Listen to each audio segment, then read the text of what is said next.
All right. It says here we're live, it says. All right. I guess I should pull up a forecast here. I know Brittany Merlot sent me something. There we go. That'll be ready now. Good morning. Wednesday morning, June 25th, live from Lake Wissota here on what will be the Civic Media Radio Network. I mean, first, it's just all you nice folks on Facebook and YouTube. Thanks for being here today. Coming up, we'll have Joe Zepecki is going to be here today, and then Melissa Baldoff tomorrow with our climate check. So with Joe, we'll talk about the state budget process going on right now, and that there's according to Republicans, a lack of trust with Governor Evers. Why might that be? We will examine that question with Joe Zepecki.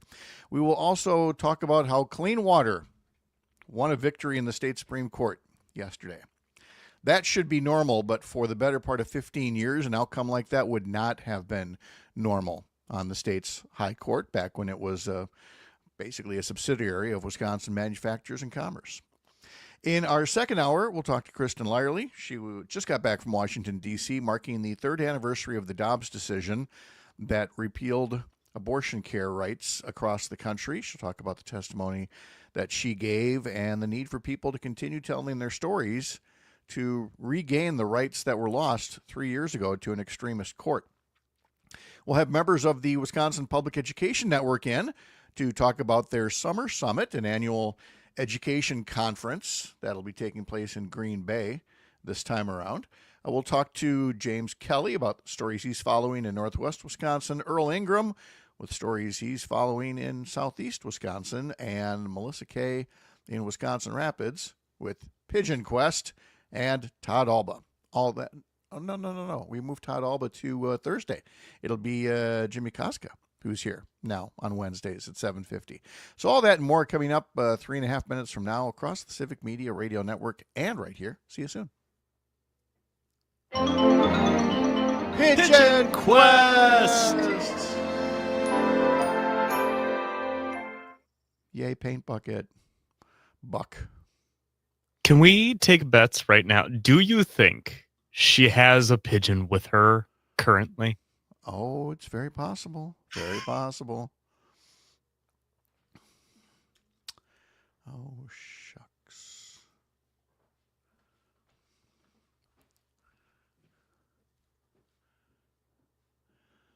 See, I had Todd Alba in the radio promo, but that's now on Thursdays.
Live across Wisconsin on Civic Media, you're listening to Mornings with Pat Kreitlow, powered by Up North News. Now, from our Lake Wissota studio, here is the founding editor of Up North News, Pat Kreitlow. Well, hey there, Wisconsin. Good morning. It is 6:06 on this Wednesday morning, June 25th, 2025, 6/25/25. And it's another beautiful morning to have you here up north, live from Lake Wissota, from wherever you're spending your mornings, listening across the Civic Media Radio Network, or listening or even watching us on all the different platforms out there. We appreciate you getting your day started right here. Coming up on the program today, for the better part of 15 years, it would not have been a surprise to report that the Wisconsin Supreme Court, then under conservative control, was considering a rollback of clean water regulations. But now, with a progressive majority in place, the court on Tuesday upheld the state's spills law that ensures faster cleanup and accountability when it comes to things like industrial PFAS chemicals in our drinking water. We'll talk about that decision that came out yesterday. In our second hour, we will visit right after the 7 o'clock news with Dr. Kristin Lyerly. She was in Washington, D.C. yesterday, marking the 3-year anniversary of the Dobbs decision when right-wing Supreme Court justices repealed women's health care rights that had been protected for nearly 50 years by Roe v. Wade. Also at 7:30, members of the Wisconsin Public Education Network will talk about plans for this year's Summer Summit. It'll be held in Green Bay this year. It's an annual education conference dedicated to new skills, fresh information, making connections, and more. Coming up in our 8 o'clock hour, we will talk to Earl Ingram about some of the stories he's covering across southeast Wisconsin. We'll talk to James Kelly about some of the stories he's covering across northwest Wisconsin. We'll talk to Jimmy Koska about things going on in western Wisconsin. And we will talk to Joe Zepecki with an update on state budget negotiations at the Capitol. And we'll ask about how it is that our politics is so broken that otherwise moderate legislators, at least moderate by comparison, have to let the most extreme members of their caucus drag down progress rather than work across the aisle to do things in the state budget they know would do the most good. We'll spell out some of the extremist demands that are going to prevent a state budget from being done on time. Now, we've got all that and so much more. And along the way, you can join us by sending us a text message or a comment. You can send that comment as a text message to 855-75-CIVIC or use the Civic Media app. You can also put a comment on any of the Facebook or YouTube pages where you find us. There are 5 of them, by the way. I mean, if you actually want to watch us, there's almost no excuse not to. The YouTube pages for Up North News and for Civic Media. The Facebook pages for Up North News and Civic Media. And then there's my own Facebook page as well. You go to facebook.com/mornings with Pat Kreitlow. And that's where you can follow me throughout the course of the day for all of the wisdom and whimsy that I feel like putting up on social media. Would love to have you along as a follower with that as well. And of course, there are the newsletters. We put them out one every day, including this morning's edition from Kristin Lyerly that talks about, are you familiar with the Great River Road? Well, maybe you are. Let's ask somebody who maybe does not live on the Mississippi River. Parker Olson is standing by in Madison Studio A2. Mr. Olson, good morning. How are you? Doing pretty good. I'm wondering what was it? The Great River Road? The Great River Road. Have you ever heard of it? I've never heard of that, no. If you've ever been anywhere along the Mississippi River on one side or the other, you may notice a highway sign that's there. And it's green and white, and the green kind of looks like, the paddle boat, the steering wheel on the old ships, Oh, and it says Great River Road. And it's basically the Mississippi River is a long national parkway from, Minnesota, Wisconsin, Iowa on down to the Gulf of Mexico. Anyway, what? Yeah, I know. Scandalous, huh? As a legislator, I served on the Great River Road Commission to help make sure that there was marketing and enhancements being done all along the river route in Wisconsin. And there are all kinds of it's a great way to spend a weekend, is going up and down the river to all kinds of different things. Well, in the newsletter today is a discussion on what's called the Great River Wine Trail For over 100 miles between Wisconsin, Minnesota, and Iowa, there are nearly a dozen wineries that you can hop over to and try some of the things that are sort I'm looking for. Wines aren't brewed. They're not distilled. No, Are they percolated? Are they? They're crushed. They're crushed. They're created. I don't know. What we should do? We're making wine. We're making wine. Yes. We should make an awesome promo for this. We should find some kind of relationship with this. For Brittany Merlot. Brittany Merlot. She'd be all over that. She would be. I think she'd go for that. All right, we'll ask her that in the next hour. So that's in the newsletter today, and more that we'll tell you about throughout the course of the show here. But again, sign up at upnorthnewswi.com. Parker's here. Parker is resplendent in Brewers regalia because there's plenty of work to be done around the radio station. There's plenty of work to be done, almost anywhere in Wisconsin on any given day, and it's not going to get done today because Mr. Olson, trying to squeeze his Brewers cap over his headphones, has plans for a little baseball game that's going to be happening this afternoon, don't you? I expect nothing short of a no-hitter today, Pat. A double no-hitter. There will be possibly a double no-hitter. I expect the Brewers to win on 5 consecutive walks. That's what I'm expecting today. It's gonna be a big deal, kids. It's just going to be. It's Jacob Mizorowski versus Paul Skeens, the ace for the Pittsburgh Pirates. And yes, it has happened before that 2 pitchers have taken no hitters into extra innings. That'd be pretty cool. Oh yeah. It would be fun. But first things first, you have to win to get there, and the Brewers did that last night, beating the Pirates by a score of 9-3. Joey Ortiz with 2 home runs. Caleb Durbin with a 3-run home run. So again, just another nice round of bats there. But now, of course, the big thing is whether Mizorowski, the rookie, can keep up with Skeens. Is this Skeens' second year? Was he a rookie phenom last year? Because he was a rookie last year, because he won a national championship at LSU the year before. Okay. He is 4-6. So, I mean, he has kind of come back to earth that way. No, he hasn't. The Pirates the Pirates are awful. Okay, the Pirates bats are that bad. So we can hope for that today. Anyway, so that will be taking place today. And if you can't make it to the game, I mean, you can call up Parker. Maybe he's got an extra ticket, Yeah. I was telling you I could go to our meeting if you really want me to. You and 40,000 close friends, can just call in from the parking lot. But if you can't make the game, you can catch it on several Civic Media radio stations. Brewers and Pirates coverage begins at 12:35 this afternoon. And if you are in the Richland Center area or Oshkosh or Racine, Kenosha, Park Falls, Hayward, you should be listening to your local Civic Media station, and you can catch the game that way. Another way to catch a game in the future would be part of Free Ticket Friday. I think we're doing that this weekend, are we not? We are doing that this weekend. Okay. Well, how convenient for me that's happening there. You have those notes up. I know.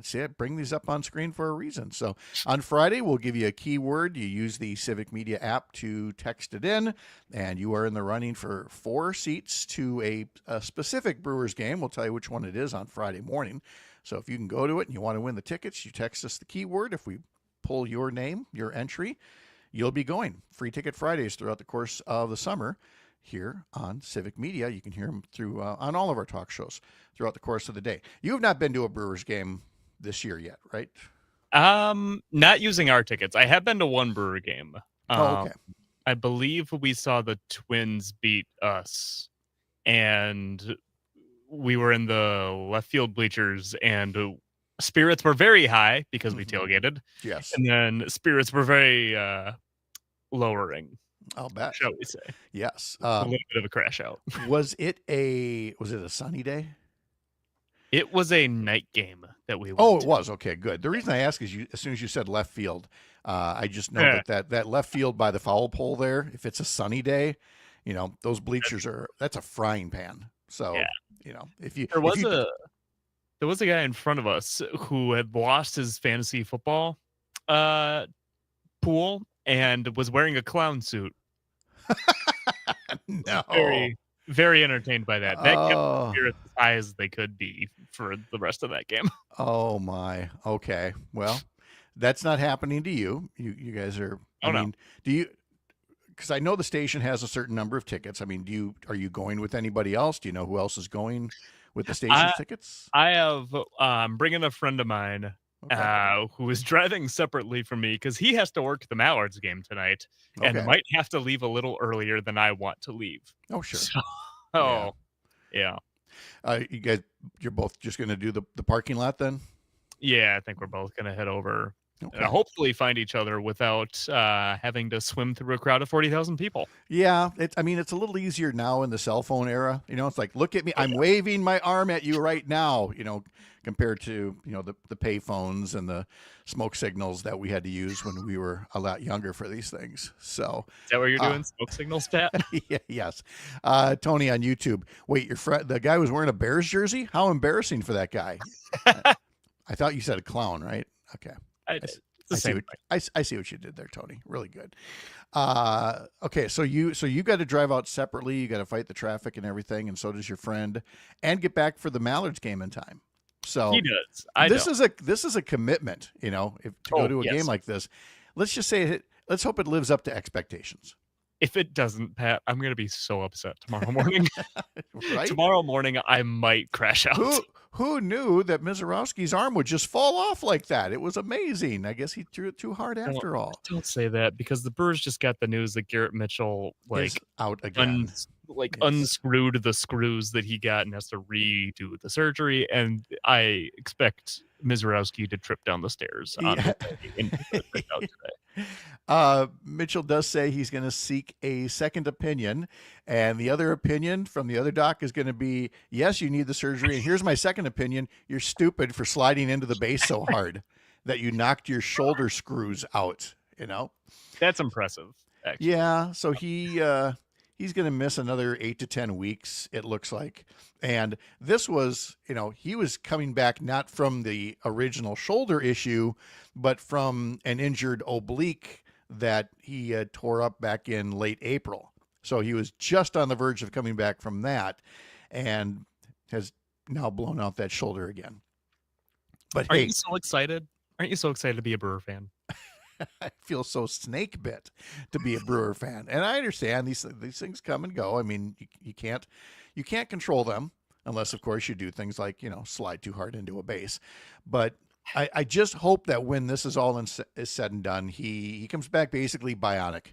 I hope he's just just got so much hardware in him that he's going to be an even better player. And by the way, credit to Tyrese Halliburton. I read he put up a really long message from his hospital bed. And, it was quite honest about, look, this really stinks. I'm glad you all aren't here to see me cry, but I'm going to come back from this. I promise. I'm going to work really hard. And that's all you could want. And I know Halliburton is doesn't have a lot of fans among the Bucks contingent, but for the Oshkosh kid, I appreciate his words and hope that he works his tail off at it. And, then loses to the Bucks the first possible opportunity. All right, more coming up in a bit from the heart of America's up north, live from Lake Wissota. Thanks for making this the place to spend part of your mornings. I'm Pat Kreitlow. This is the Civic Media Radio Network.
going to hear a bit from Dan Schaefer from the recombobulation area coming up in, just about 15 minutes or so here, just under 15 minutes here on these mornings powered by Up North News across the Civic Media Radio Network. Coming up on Matt and Air on Air this morning at 9:30, Lisa Schiller from the Better Business Bureau will join Jane Matnair and Greg Bach. You can hear Matt and Air on Air from 9 to 11.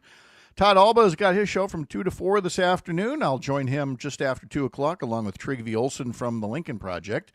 And on the Maggie Dawn show, the aforementioned Mr. Schaefer will join Maggie at 4 o'clock, and then she'll be joined at 4:30 by Madison Mayor Satya Rhodes Conway. A reminder that if you can't catch us live, catch us as a podcast. Even if you listen to us live most of the time, why don't you head over to Spotify or Apple, if that's your platform, and subscribe to the show. And that way it's there. If you miss one, if you hear about an episode, if you want to listen back to something, it is right there on your device. So head over to Spotify or Apple and subscribe to us that way. The Wisconsin Supreme Court is under progressive control now, ever since the Janet Protasewicz victory a couple of years ago.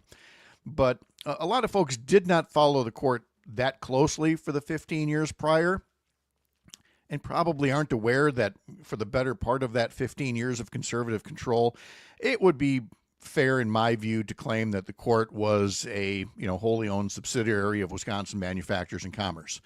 It was a group where WMC would bring all kinds of challenges to things that were designed to deal with the environment or with workplace rights or consumer rights, and you could always count on the Wisconsin Supreme Court to do the wrong thing. And that changed with a couple of elections. And it's a good thing, because now, instead of once again telling you that clean water regulations are being rolled back in the state of Wisconsin, I can tell you instead that yesterday the Wisconsin Supreme Court delivered a victory for environmentalists over those forever chemicals known as PFAS, a ruling that environmental advocates say will hold polluters accountable. You've heard PFAS a lot of times. If you need a refresher, PFAS. It is the acronym for a very long chemical name, and it describes literally thousands of man-made chemicals, all these different compounds that do everything from firefighting foam to non-stick cookware and waterproof fabrics and all kinds of other substances. And they're called forever chemicals because while they are a miracle of man-made chemistry in all the cool things that they do, they make all these things stronger. But as a result, they don't break down naturally the way that, traditional chemical compounds do. Certainly not in our lifetimes by the time they would break down. So these chemicals, as they are getting either spilled or dumped or disposed of, are finding their way into the water supply, and it's being discovered that many of these PFAS are not good for human health. There's a reason why you wore protection in factories when these things were being made. But now it's in our drinking water, and it's expensive to get it out, and it's dangerous. And there needs to be some kind of a remedy when a spill is discovered. There need to be resources to go track down these spills, and there needs to be accountability where possible. If the people who, through recklessness or negligence, cause these chemicals to be spilled, they should have to help foot the bill for the cleanup. Well, enter WMC, Wisconsin Manufacturers and Commerce, which was looking for a court order that would say, no, not really. What needs to happen here is that you have to have a clear rulemaking process for each chemical, because that's the thing that's most fair to the companies that potentially dumped these things.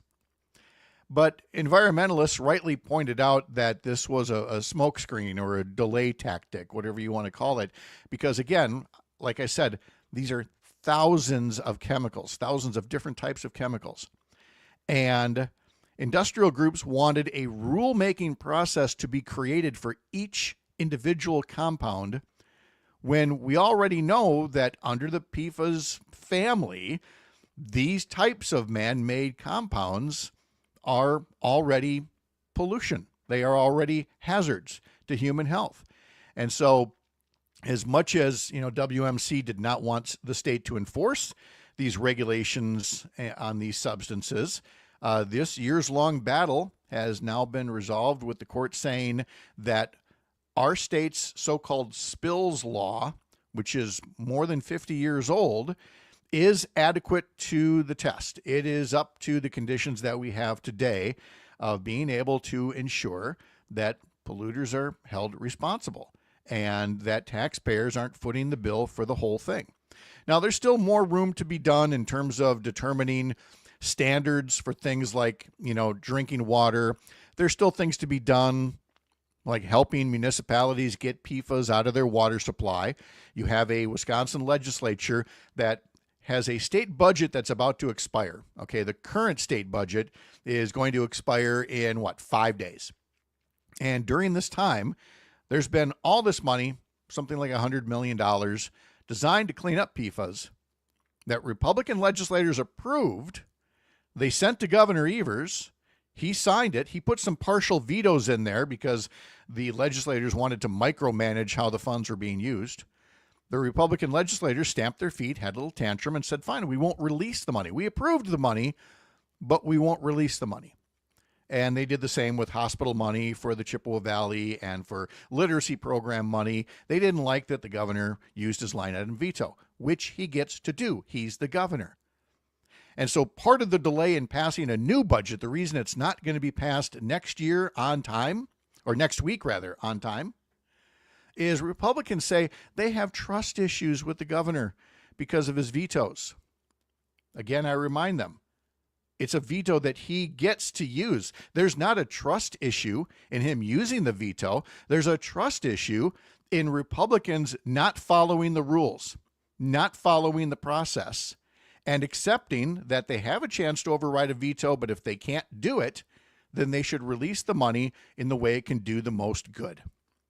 Dan Schaefer is coming up next. We'll have more right after the Midwest Farm Report here on the Civic Media Radio Network.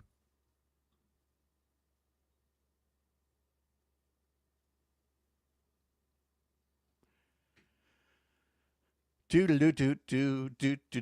I'm giving you the music here. Okay. It's not working. I don't know what just happened. I can't get onto that monitor right now. I'm looking great. I'll just sing us out of here. What happened? But the mouse won't go onto that computer. The mouse won't go into that computer. Did somebody build a wall? Somebody built a wall, and they did a lot better than Donald Trump. Mm-hmm. Okay. Tony, obviously it stands for polyfluoroalkyl. Polyfluoroalkyl. Yeah, of course. How did I not know that? Parker's still trying to get below, or around that wall.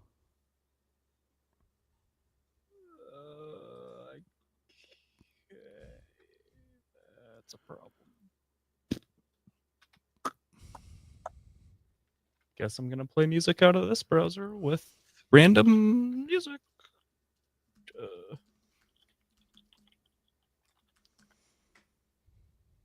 You thought you've been getting weird music before? Wait until you get random music off rip right here.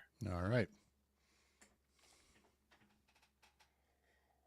Oh, I'm not going to be able to do. Uh-oh. Don't say it. Don't say it. Do you know what I'm going to say? I'm going to say you got 3.5 minutes to figure it out. That I can do. Okay. I was thinking history lesson. I can't. Well, you've got 20 minutes to figure that one out. Yeah, that I'm gonna have to. And Luke on vacation. What could possibly go wrong? What could possibly go wrong? Yep. Okay.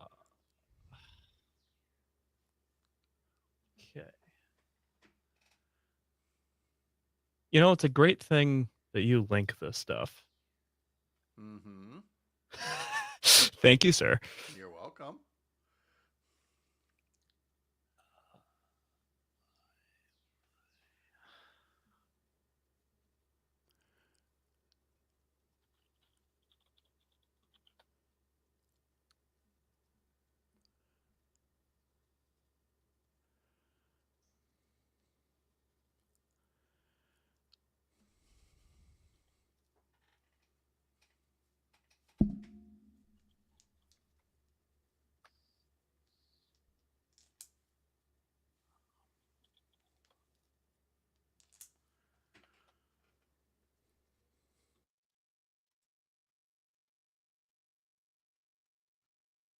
Has ads. Oh God.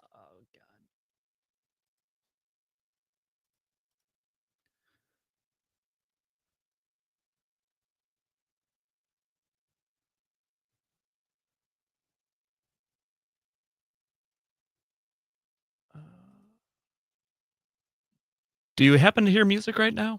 I hear nothing right now. Beautiful. That's what I have too. All right.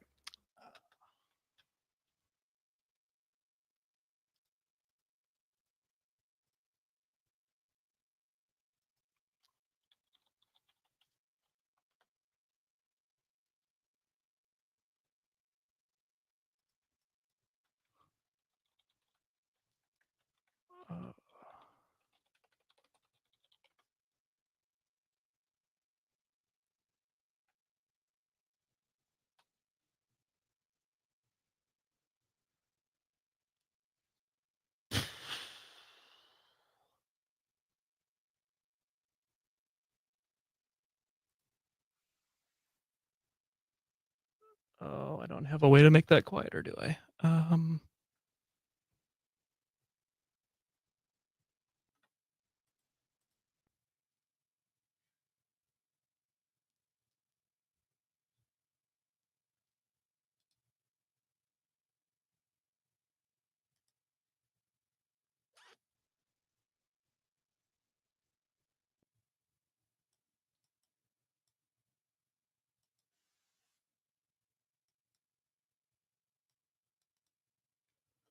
Okay, you did hear me that music though, yeah.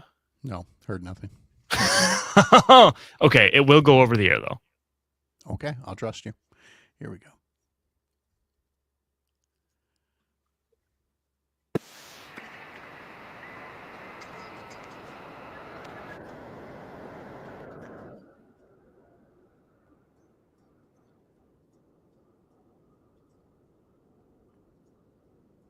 Now, allegedly, you're hearing some kind of music right now for folks coming back from the break as Parker looks puzzled at the computer monitor in front of him here. I can't. So here's the setup here, folks. I have 4 computers. He does. I mean, it's a sports bar in there. It is.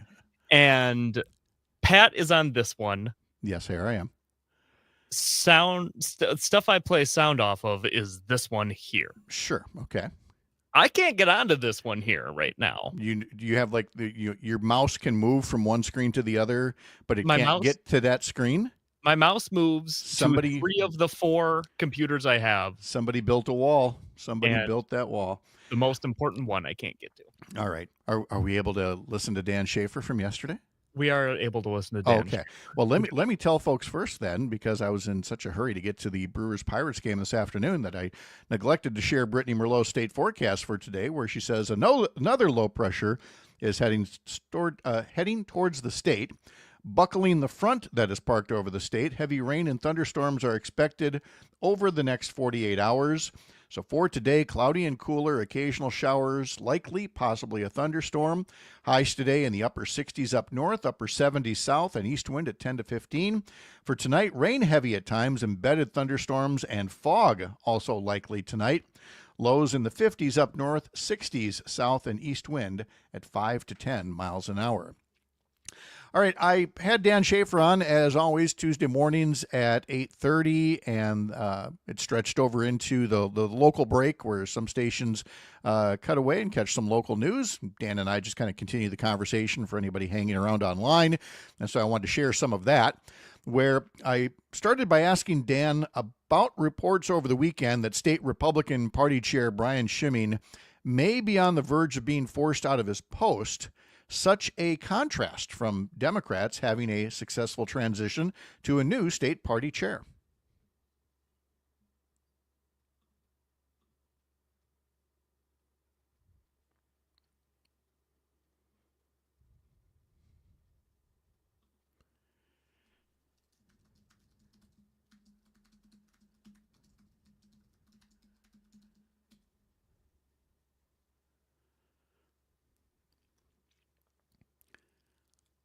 For those of you watching on social media, I believe our radio audience is hearing Dan. And our radio audience should not be hearing me, but you're probably hearing me and not Dan. So we'll continue to play Dan for the radio folks, and I'll see you on the other side of it.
All right. Well, you heard the man. Well, you heard the man if you were on the radio.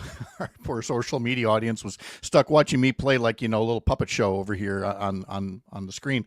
But you can get Dan Schaefer's newsletter. Head over to therecombobulationarea.news. Again, therecombobulationarea.news for what Dan is writing about from things in the state capitol and elsewhere. Let's do a mental health check-in now on Parker Olson in Madison Studio A2. How you doing, buddy? No bueno.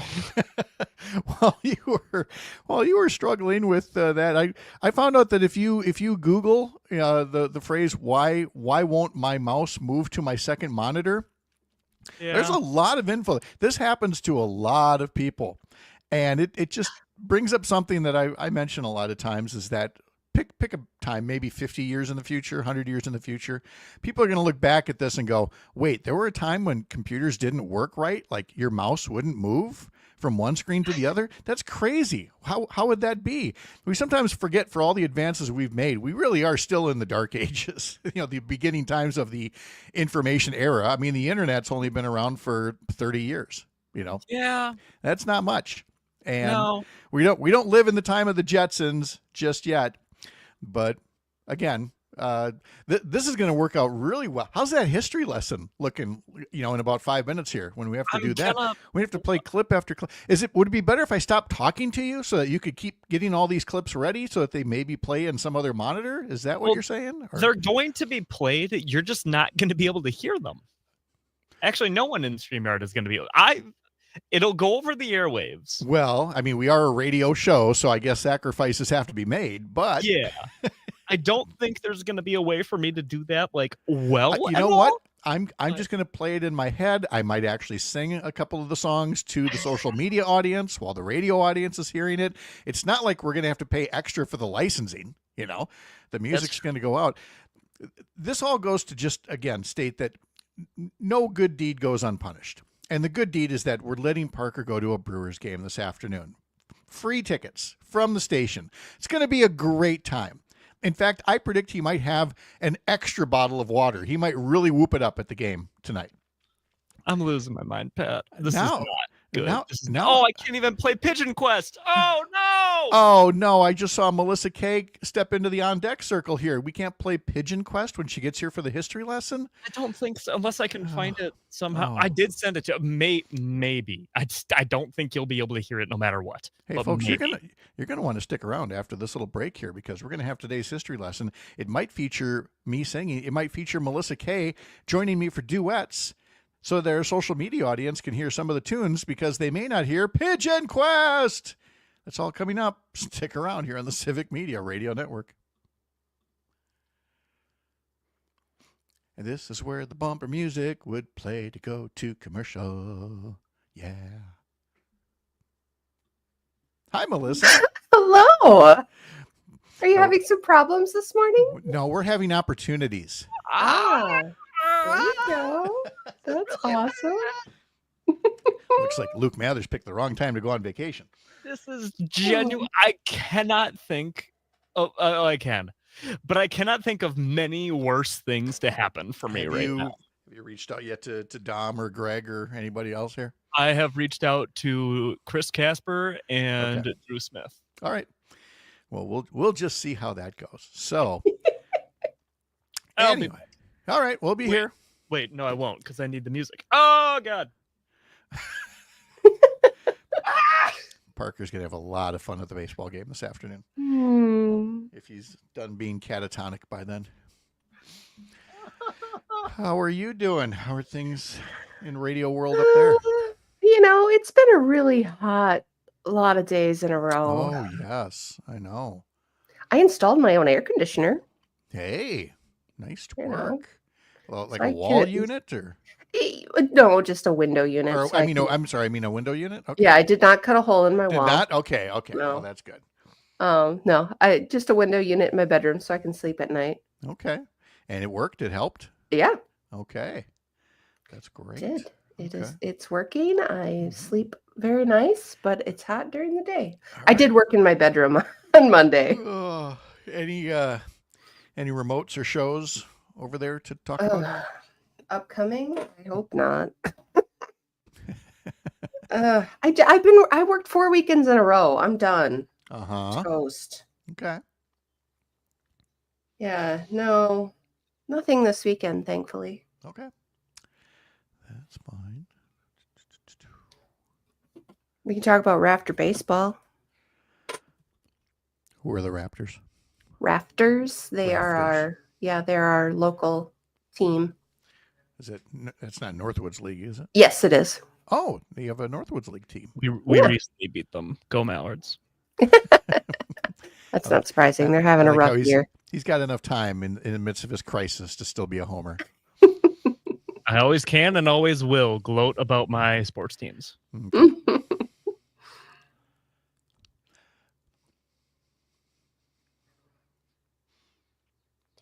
If I mention Lassie, you know who I'm talking about, right? The dog, Oh, yeah. the show and everything? Yes. Okay. Yes. I now have to ask these questions about things that I think are so basic. That's understandable. For culture, it's like, Lassie, what is that? Did Timmy fall? Timmy fell in the well. All right. We've got about 25 seconds. Look at 20 seconds. He looks like a pigeon there. Poor Parker. I know. All right, here we go.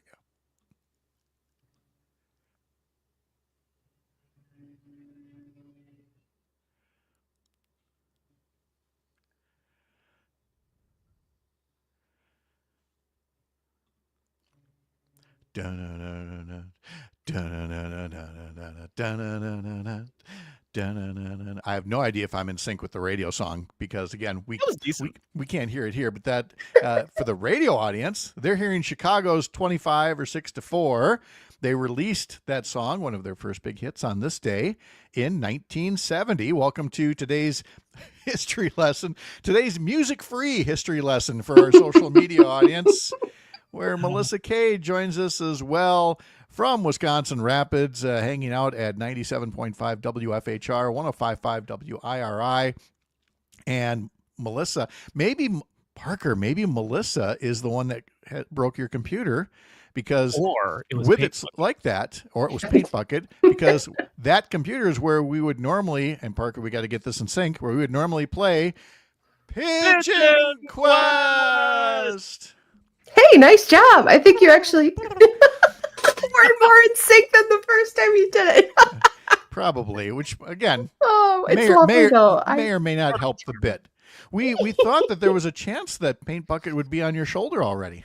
Well, see, there was a shipping delay because of the super hot weather. They couldn't ship her because of the weather. Okay, so the delay isn't in the process of shipping. Paint Bucket isn't in a warehouse someplace. No, that's why they didn't, because it's too hot for them to be in the truck. And so, there's a delay. Next possible option is the 7th. Okay, all right. Because of the 4th holiday weekend. And, I might be driving down to meet a volunteer halfway. We'll see. Okay. All right. Well, we'll keep our fingers crossed. It's still a quest. Our little pigeon toes crossed, as the case may be. Hey, are we still? Is the radio audience still hearing 25 or 6-4 in the background all this time? Oh yeah. Okay, I just want to see if I get the solo right. Am I at all in sync? Probably not. All right. Here comes some birthdays. Anybody remember Lassie? The early days TV show with the dog. June Lockhart, the mom on there. June Lockhart, the actress, is 100 years old today. Oh, wow. June Lockhart from Lassie and Lost in Space turns 100 today. Ricky Gervais, happy birthday, 64 today. Then a few sad notes here. Anthony Bourdain was born 69 years ago today, but of course we lost him a few years back at the age of 61. It was on this day in 2009, Michael Jackson was found dead in his Los Angeles rented mansion at the age of 50. And the late George Michael was born this day in 1963, but again was lost way too early, back when he was 53 years old in 2016. I swear music is playing. Maybe if you can hear the music, Parker, then it seems like you're the one that should be singing along with it so that we feel like we're... I did do choir. I was in advanced choir, actually. Okay. However, I don't think that needs to go on YouTube any more than it already is. Okay. because you got to have faith, faith, faith. Anyway, on this day in 1978, the rainbow flag representing gay pride was flown for the first time in the San Francisco Gay Freedom Day Parade. Happy birthday to singer Carly Simon. She is 82 years old today. And theoretically, the radio audience is hearing her sing, I haven't got time for the pain. Oh. Haven't got room for the pain. So hard. Having a need for the pain. Okay, more birthdays now. Justice Sonia Sotomayor is 71 years old today. So is David Page, the co-founder of Toto. And John McCrae from Cake, the band, is 61 years old today. Oh, I'm sorry, I'm going to miss this next one because it was on this day in 1993 that Nora Ephron's romantic comedy, Sleepless in Seattle, starring Tom Hanks and Meg Ryan, opened in theaters with songs like this one from Louis Armstrong. And this is where our social media audience would hear him saying, give me a kiss to build a dream on in my imagination. Yeah. Nat King Cole, Harry Connick Jr. The soundtrack was a big hit. I still love that soundtrack. Highly recommend. You don't have to see the movie to appreciate the soundtrack. But the movie was good really too. Good. Oh, the movie's super good. Yeah. Mhm. I would dare say Sleepless in Seattle was the first what you would call a rom-com Mhm. that I was truly a fan of. Really good. Really good. Tony on YouTube. I love that song. How do you know, Tony? You can't hear it. Well, you sang enough of it that we know what it is. Happy anniversary to Keith Urban and Nicole Kidman. They married this day in 2006, so today is their 19th wedding anniversary. Wow, is that like the longest celebrity relationship? It Outside just of might. Dolly it Parton just and her husband. might be. Let's see. And on this day in 1967, the Beatles premiered a song to a worldwide TV audience of 400 million people. And it started with a flourish of trumpets. And then they sang, All You Need Is Love. Hmm. Da, da, da, da, da, da, da, da, da, da. Love, love, love. Doesn't it feel like there's like a musician strike going on right now? And we have to fill in the gaps for the missing music. Meanwhile, the radio audience is like, would you please stop trying to sing over the songs? For folks that might have tuned in the past couple of minutes here, we have a computer issue. First time ever where the radio audience is hearing stuff coming off of Parker's computer, but the social media audience is not. And Tony, I suddenly like that song a little less. Yes, we understand. Yep. Totally get how that would happen. Let's see. And on this day in 1988, 17-year-old Debbie Gibson hit #1 with Foolish Beat, making her at the time the youngest artist to top the charts with a song that was written and performed and produced all by herself. Again, that was Debbie Gibson back in 1988. All right, so the delivery of Paint Bucket has been delayed a bit. It's been delayed because of the heat. Yep. Okay. And you dealt with the heat all right yourself? Did you? I survived it. Yeah. But you said you put in your own window unit air conditioner. Well, the forecast that Brittany shared with us was just so awful. I was like, I picked up a window. I was, and then I fought until I won, and now I have air conditioning in my bedroom. Melissa Kay, thank you so much, and we'll have more Paint Bucket and Pigeon Quest next week. You take care. You too. All right, 2 more hours to go, with or without music, on one of these Wednesday mornings, powered by Up North News. I'm Pat Kreitlow, and this is the Civic Media Radio Network. And here's some songs for social media. Okay, Greg is hopefully going to come here with a solution. Okay. Well, You good got luck, this, Greg. guys. Hey, thank you for playing along. Every time I think that you have been at the pinnacle of your patience, Melissa, you come back with another paint bucket full of it. So Aww. thank you. You got this, guys. All right, we'll see you later. Bye. Yeah.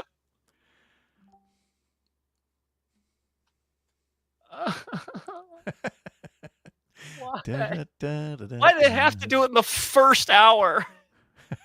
Couldn't have waited for the last hour. Hey, look at it. Look at the bright side. There is a bright side to this. Greg's here. It didn't happen Thursday. In the Lord. 8 o'clock hour when I wouldn't be here. Yeah. Should I be popping Greg up on StreamYard here? Probably. Yeah. He says, "Let me in." Let me in! Did you Yes. fix it yet? Hi, buddy. Oh, I don't know. I don't. Okay. All right. All right. We're gonna talk you down. Everyone stop talking. Everyone stop joking. Secret show. Look at your desktop on the computer where the mouse is trapped. It's not trapped. What do you mean? I have 3 of the 4 computers. Yes. I can't get to the one that I need to get. That's what I mean. So get in one of the computer screens where you can move. Yes. Minimize it and look at your desktop. Okay. Look for an icon that says Input Director. It should say ID. Yes. Click on that. Yep. Now click out of that. Just exit. Just click on it, open it, and then exit out. Okay. Now try to move it around. No. Go to the other screen where you can get on there. Oh, you're kidding me. I can't even get to that screen now. How many screens can you get to? I am now onto one screen, which I have nothing on. There's no ID? There's ID. Let me try this again. Oh, wait. Okay. There we go. Client system, web failed to respond. Do you want to skip this client?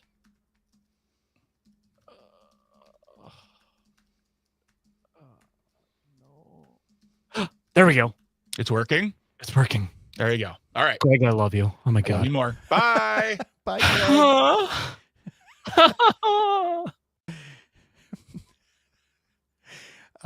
Should we try it? First off, Tony, Dad is here to fix it. Thank goodness. Cut the red wire. So no, much. not that one. Oh gosh, we demand more paintball kit. Hey, I can hear the music. Thank you, Lord. Well, he prefers Greg, but we get the sense. Today he's Lord. Okay. Here. All right. I will. I'll be back. Okay, I'll be here. Oh, live stream. Don't you just love all the behind the scenes shenanigans? Ah.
Well, hello.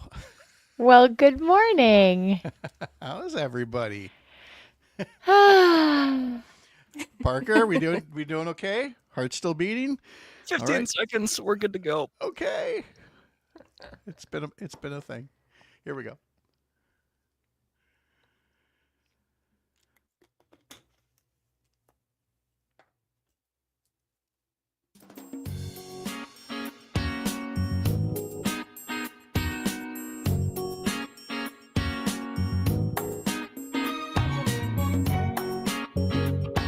Live across Wisconsin on Civic Media, you're listening to Mornings with Pat Kreitlow, powered by Up North News.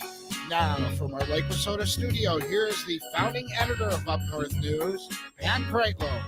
Hey, good morning. It's 7:06. Nice to have you along here up north on a Wednesday morning, June 25th, 2025. And we're happy to report out of Madison Studio A2 that Parker Olson is no longer flying blind. We have restored all of his computer capabilities.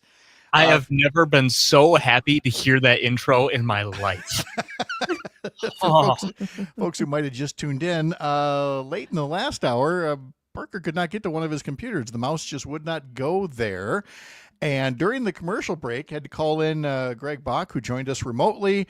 And it was literally similar to the pilot has had a heart attack. I don't know how to land this thing.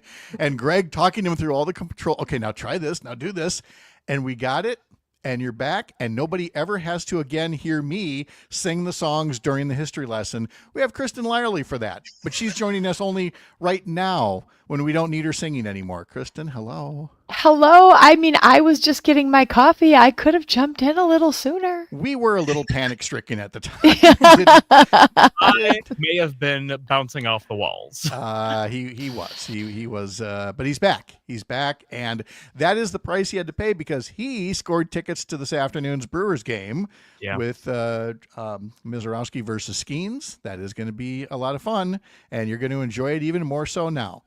Oh, yes, I am. I earned these tickets. Yes, you did.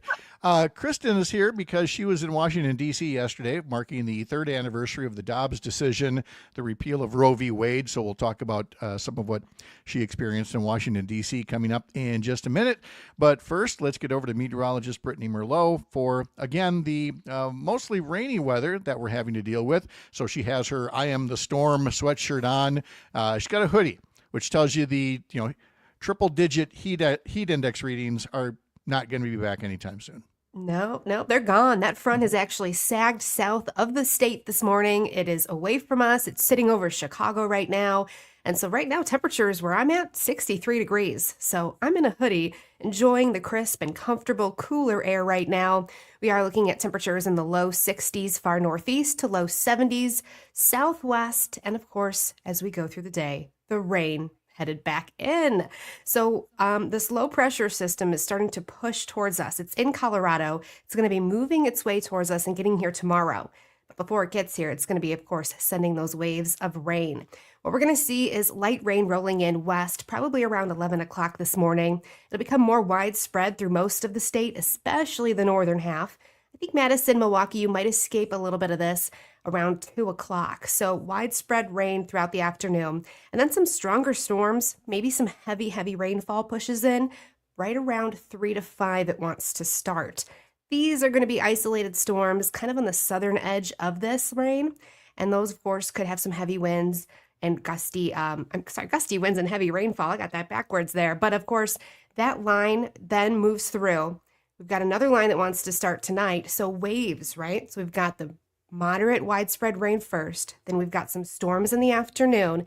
And then we've got a line that wants to build starting in La Crosse, probably around 10 or so, moving in towards Madison and then Milwaukee around midnight. Of course, that could also have some gusty winds too. But the main thing that we're looking at is the rainfall. Today, we could see anywhere from 2 to 4 inches in places. And right now, that looks kind of in towards the Twin Cities, Eau Claire area, and just north of La Crosse. So there's already flood watches going off for the Black River. It could be up 15 feet by Friday, and also the Wisconsin River at Portage too. So rivers are rising, streams are going to be doing the same. We're looking at some heavy rain, so don't forget the umbrella over the next 2 days. Holy cow. I mean, when I got done using the pontoon the other day, I lifted it especially high in the boat lift, which turned out to be a very good idea.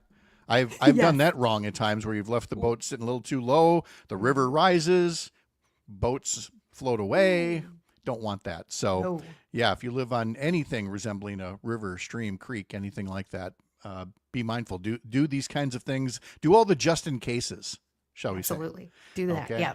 Yeah, I'm looking at this radar now, and I mean, it's all over all of southwestern Minnesota and northern Iowa. It just looks like an invading army has amassed on our doorstep here. So It does. It does. And we've got it going on again like tomorrow, too. Waves tomorrow as well. So it's not going to stop till Friday. all right. Thanks, Brittany. We'll get an update next hour from you as well. Sounds good. All right. Coming up later in this hour, we're going to be talking to some friends from the Wisconsin Public Education Network. Their summer summit is coming up in Green Bay, their summer education conference. We'll find out what all is going to be involved in that. And then at 8:30, we're going to be talking to Joe Zepecki about the state budget and a process that is so broken that Republican members of the legislature, some of the more closer to moderate members, are letting a couple of extremists drive the bus and drag down any progress on the budget, which is due next week. We'll talk to Earl Ingram as well in our 8 o'clock hour, but let's visit now with Dr. Lyerly, freshly back from Washington, D.C. Let's start with the positive end of things first, and then we're going to get into the seriousness of the Dobbs decision, 3 years in. But to be there, to see folks who, like you, are in the trenches on the fight to restore reproductive health rights, the sense of camaraderie that was there. Would you say that a trip like this was a necessary way to mark the 3-year anniversary? It was so inspiring to be surrounded by so many storytellers. Everybody who was there for a reason. And I got to tell you, Wisconsin was really, really well represented. There were just over 100 people. Maybe 10 of us were from Wisconsin, medical students, me. There was a preacher there, a Baptist minister giving his perspective. It was really beautiful. And during the summit, we got a surprise visit from Kamala Harris, who popped in to inspire us. And we all had this collective sigh of relief. There were tears. She was joyful and amazing.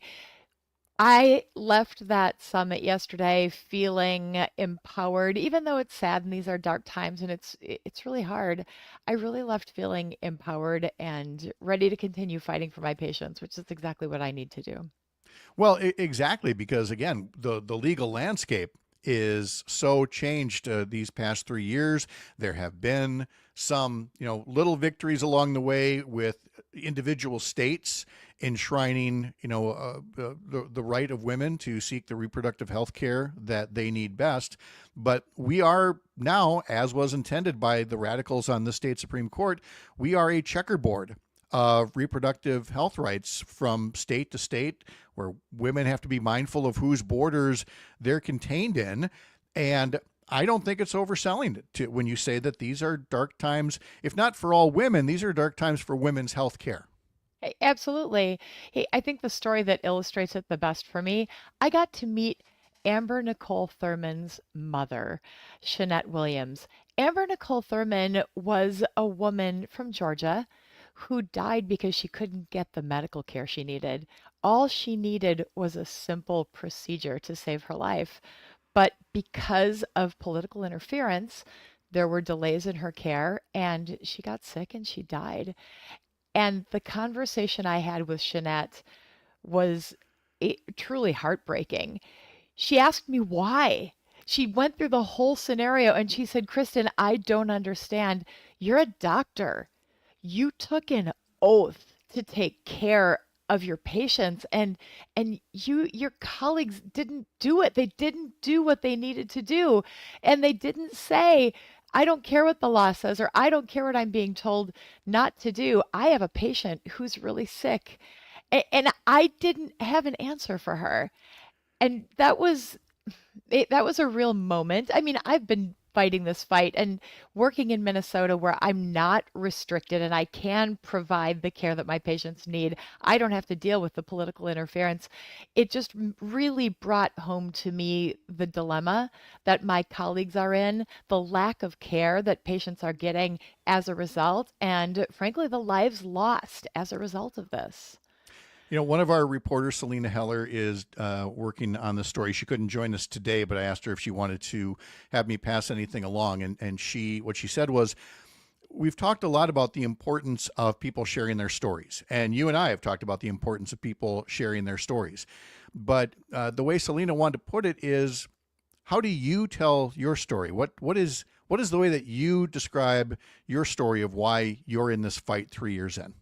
Yeah, well, I mean, I have a personal story. I had a loss. I couldn't get the care that I needed. But for me, I carry so many other people's stories.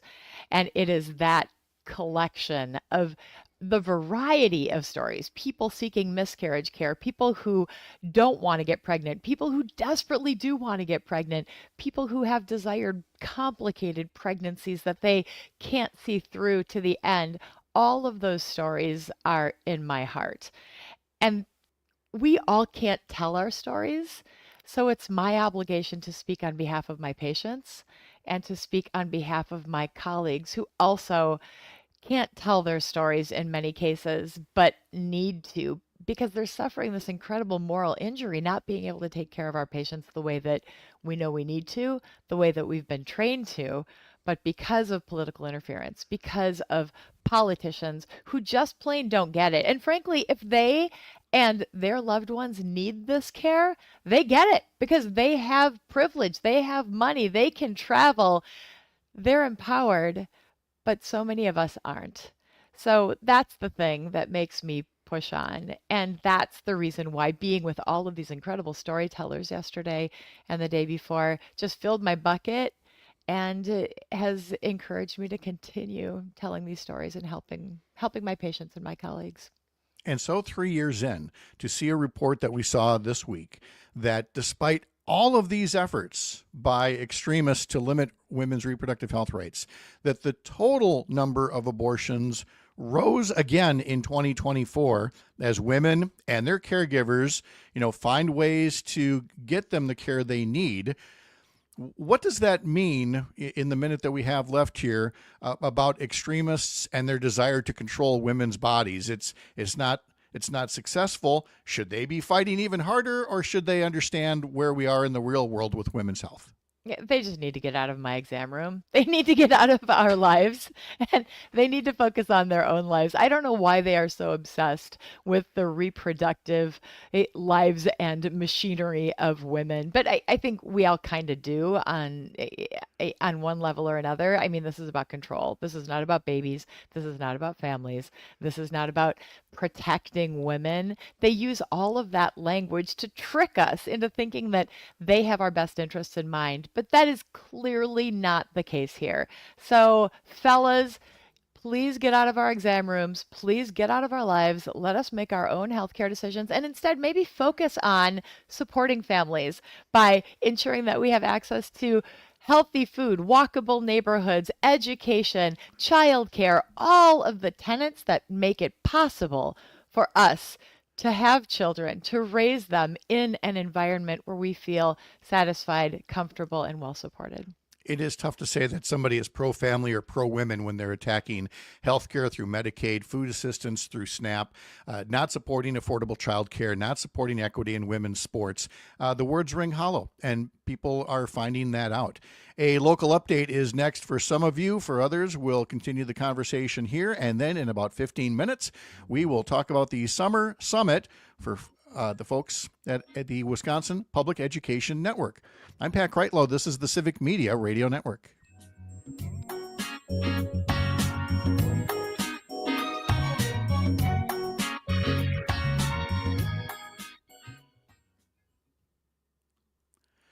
I didn't say goodbye because I didn't know if you have to run off.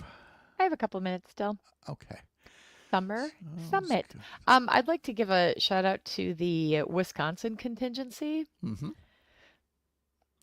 Absolutely. Because it was really pretty great. Good deal.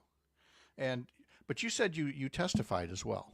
I did. So was this just a Democratic hearing or a full committee hearing or what? It was a meeting of another storytellers summit meeting of the Tri-Caucus and the Reproductive Freedom Caucus. It was chaired by Representative McClellan from Virginia, but Senator Duckworth was there and Representative Presley was there. A couple of the other folks popped in, but they had a vote. So there was, it's Capitol Hill. They're always running back and forth. Yes, there is. Yep. I got to tell you, though, Tammy Duckworth enters a room and she just has such an aura about her and so much respect for that woman who is a veteran, who was a pilot, who is a double amputee, who just suffered so much for her country and now has been treated the way that she has by her colleagues. It's just absolutely ridiculous. Oh, I know. But they have a way to do that. It goes way back. Oh, gosh, who was that one military veteran member of Congress? Again, impeccable credentials.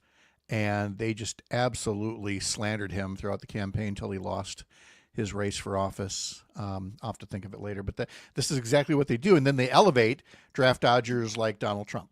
It's just insane. Mm-hmm. Okay, let's see. Get that there. Okay. All right, 30 seconds.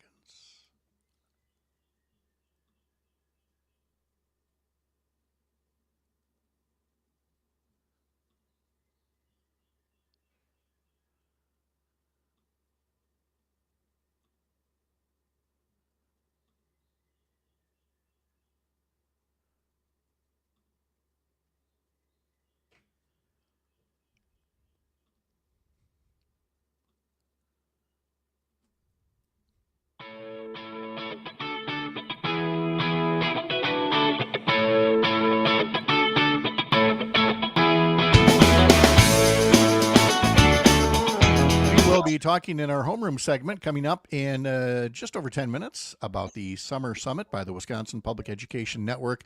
Kristin Lyerly with us now. First, a reminder, Brewers and Pirates, that game pregame starts at 12:35 on several civic media stations, and that, again, will be the Brewers pitching rookie Jacob Mizorowski taking on Paul Skeens from the Pittsburgh Pirates. Should be a great game. Parker Olson's going to enjoy it so much after the crisis that he went through a little bit earlier today. He's going to feel so much better. But there were folks that heard us during the history lesson and wanted to know why Kristin wasn't along to sing the songs. Kristin could have sung Rob Wright's. She's a talented person. She's the best. She just didn't know. We were a little too panic stricken to reach out. But you, I'm definitely better after a drink or two. Said the person who went clubbing in D.C. the other night. You are better, or you think you're better? Oh no, she's better. There's no. Okay. Yeah, let's go ahead and establish that this is not something subjective here. So you mentioned that the Wisconsin delegation was well represented out there in D.C. It was wonderful to see, especially the medical students. Like Pat McFarland was there. She's a longtime advocate from southeastern Wisconsin. She told her story about having had an illegal abortion in Mexico before Roe. And the perspective there is like, wow, she can't believe she's fighting this fight again. But then the medical students were there. UW medical students from the Medical College of Wisconsin, the big schools here in the state, telling their personal stories, the reason that they want to go into providing healthcare for women, just giving me hope for the future of healthcare here in Wisconsin. But the caution was this: they're all concerned that if we can't change the climate here in the state for providers and for women, they don't know that they're going to get the training that they need to be able to provide comprehensive health care for women. So they're really watching closely what the state legislature does and what happens with laws here to determine whether they're going to stay and train here and potentially practice here in the future. And I'm not talking about people who are from Madison and Milwaukee. I mean, 2 of these women were from Green Bay, one from Fond du Lac. These are people who want to go back into these areas where we desperately need doctors, but they are, chilly about whether they'll be able to stay based on what happens with health policy. And that's exactly the story that Selena Heller is working on, not just for Wisconsin, but also for our sister publication in Iowa, Iowa Starting Line, where they went from a 20-week abortion limit to a 6-week ban, which, as she mentions in her story, and as you've discussed a lot of women don't even know they're pregnant by the 6-week mark. And she interviewed an OBGYN there who, again, said they try to recruit for physicians. I mean, rural medicine is hurting right now. But you reach these med students or residents to talk about coming to Iowa, and they hang up. They say, no, I'm not going anywhere where there's a ban. And it's an incredible training program, too. Before this ban went into effect, those were the best trained residents in the upper Midwest, in my opinion. And Selena talked with Carla Solheim, who engineers a lot of the American College of Obstetrics and Gynecology stuff behind the scenes. They do struggle to recruit. They struggle to maintain. OBGYNs are leaving Iowa in droves. It's not as bad as it is in Idaho, where over a quarter of the OBGYNs have left the state, and they don't have any high-risk pregnancy doctors anymore.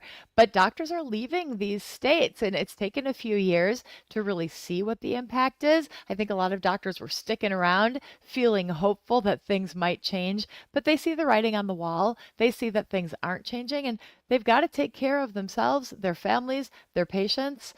They're leaving.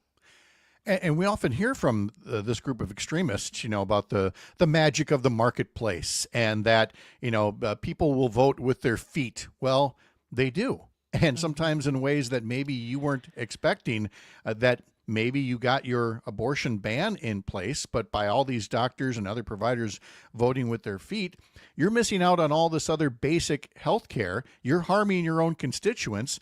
And again, from Selena's reporting and elsewhere, the bill being established or being considered in Congress right now that would cut off any remaining Medicaid funding to Planned Parenthood. None of that Medicaid funding for Planned Parenthood is going to abortion. None of it is. It's all going to basic health care, Kristin, and all these other rural clinics and places. And that's what they're cutting. They're cutting basic health care. It's really important to note that Planned Parenthood, most of what they do is screening for sexually transmitted infections and providing contraception, preventing unplanned pregnancies. They provide cancer screening. They provide preventive health care to a population of people who otherwise don't get these services. So if we cut that out, these people simply don't get care. And that's one facet of it. If we fail to provide Medicaid funding for our rural hospitals depend on Medicaid. Many of these hospitals will close, and that means nobody in these rural communities get care. Women, men, children, elderly, veterans, nobody gets care. So this big, beautiful bill is not beautiful. Medicaid cuts will kneecap people who live in rural areas who will be harmed the most. Dr. Kristin Lyerly, host of the Dr. Kristin Lyerly Show. I'll bet you have a show that's coming up this weekend.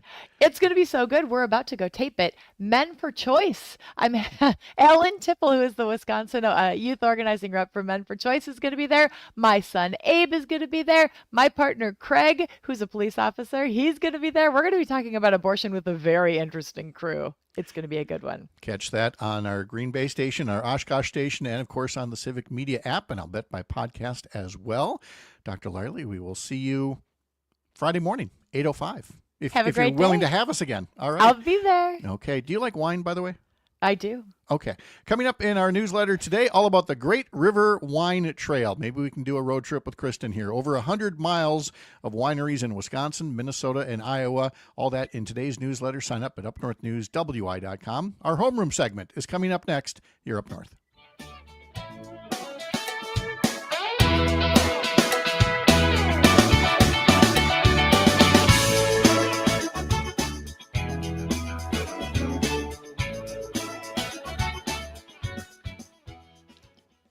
Doo-wop.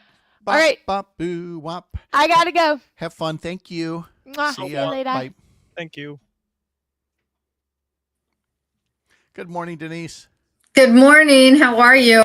I'm good. How are you doing? I'm good. All right. Is Lori in the waiting room? She was, and now she's dropped out. Now, she's popping back in, and there she is now. There she is. All right. Hi, Lori. How are you? Oh, no Got on audio. Sorry. That's okay. There. Let's see. There we go. Lori, do I list you as for your Green Bay title or Wisconsin Public Education Network? I'm actually with the Green Bay School District. Okay, and what's your title there again? Director of Public Relations. Okay. All right. I didn't realize we were going to be on camera, so. Okay. There we go. Okay, got that there. Yep, you guys look good. You sound good. This break has got about 3.5 minutes left in it. And so I'm going to go get all that Summer Summit information. Denise, you want us to, after the overview, is there anything in particular you want to make sure we emphasize first? Well, there's a neat project that we're doing, and you had us on about it before with Ahmad Rivera Wagner, but the whole voucher transparency that the Green Bay School District has initially started, and then we're going to be talking about that at the summit, so we could talk about that a little bit as well. But just the importance of advocacy. It's going to take advocacy for public education, especially with this budget. Lori, do you want to talk about the letter that Vicki did to legislators? Well, I don't know if it was talked specifically about the letter. I think we could talk about the importance of just advocacy right now with the Joint Finance Committee's proposed budget and the fact that that's really not setting schools up for success. Sounds good. All right, really good. I will be coming back to get you guys out of the waiting room in just under 3 minutes. I'll see you in a bit. Sounds great.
Just a note, you can follow me on social media on Facebook. Go to facebook.com/mornings with Pat Kreitlow, and you can follow the show there. A live video feed of the show can be seen there as well. You can also email us. The email address is radio@upnorthnewswi.com. Don't forget the WI, radio@upnorthnewswi.com. From our Sunday morning newsletter, where we ask a question of the week, we ask about the next state budget and support for the Universities of Wisconsin system, because Governor Evers is asking for a more than $800 million boost in UW funding. And there are Republicans who are talking about actually cutting funding for the UW system. So we ask if you want to see that enhancement in funding, that cut in funding, keep it relatively the same. You can sign up for that newsletter over at upnorthnewswi.com. And Parker, one for you here off the text line from Jim in Brookfield. Good morning. Yes, Parker. Watching behind the scenes shenanigans on the live stream is a lot of fun. And thank you, Greg, from Jim in Brookfield. Yeah. I also saw Tony on YouTube said, I think Parker just grew his first gray hairs. I think you're right. I can see them coming in right now. Cover them up with a Brewers cap and go to that game this afternoon. Good idea. I think that's a great idea. All right. So again, we got through a little technical troubles early on. We're back, and thankfully so, because we've got a couple of great guests to introduce now. Denise Gomer-Hutchinson has been here before, and Lori Blakesley from the Green Bay Area School District Public Relations Director join us to talk about the Public Education Network's Summer Summit that is coming up in Green Bay. Denise and Lori, good morning. How are you? Good morning. Morning. Nice to have you both here.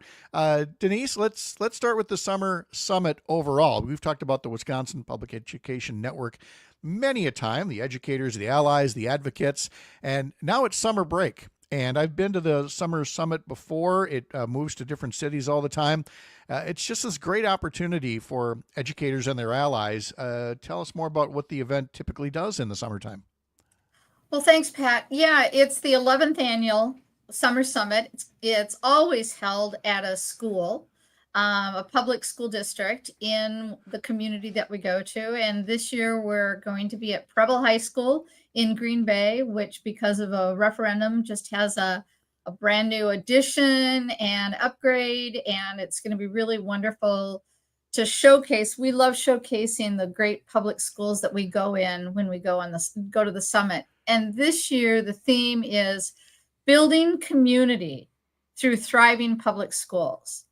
And that's really the message, because our public schools are serving over 800,000 kids a year all across the state of Wisconsin.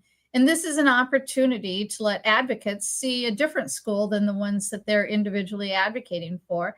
And it's also an opportunity to share what's working in our public schools, what's working for advocates of public schools in different parts of the state, and bring everybody together to have an opportunity to see that they're not alone. And Lori, at an occasion like this, I think being held in Green Bay has to be rather special for you, not just for the tangible things, like what a referendum has done in terms of facilities, but the intangible things like the ideas and the advocacy that Green Bay educators have been on the front lines fighting for.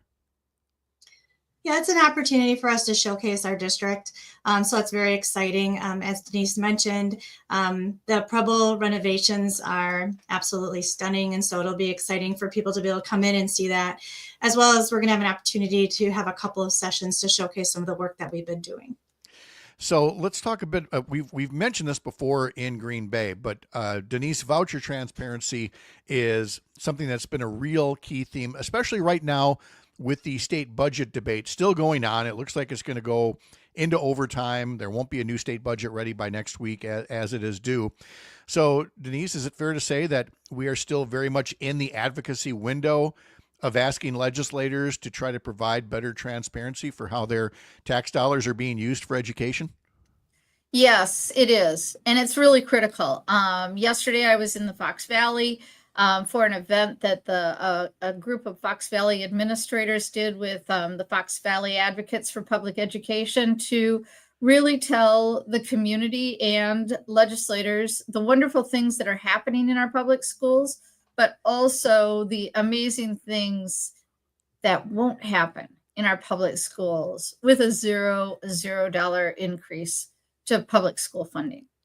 And Green Bay took a big step this last year. The school board actually wrote a resolution and asked the mayor of Green Bay to put voucher transparency, meaning on the tax bill, how much are taxpayers paying for money that's going out of school districts, public school districts, and going to pay for private schools. And it's a big deal. It is a big deal. And so, Lori, forgive any exasperation you hear in my voice. I think our listeners are used to hearing this by now, but it is exasperating. It is amazing, not in a good way, that it has taken this long for transparency about the cost of the so-called choice program to be reflected on local property tax bills. It is something that some legislators have been fighting against for years and years.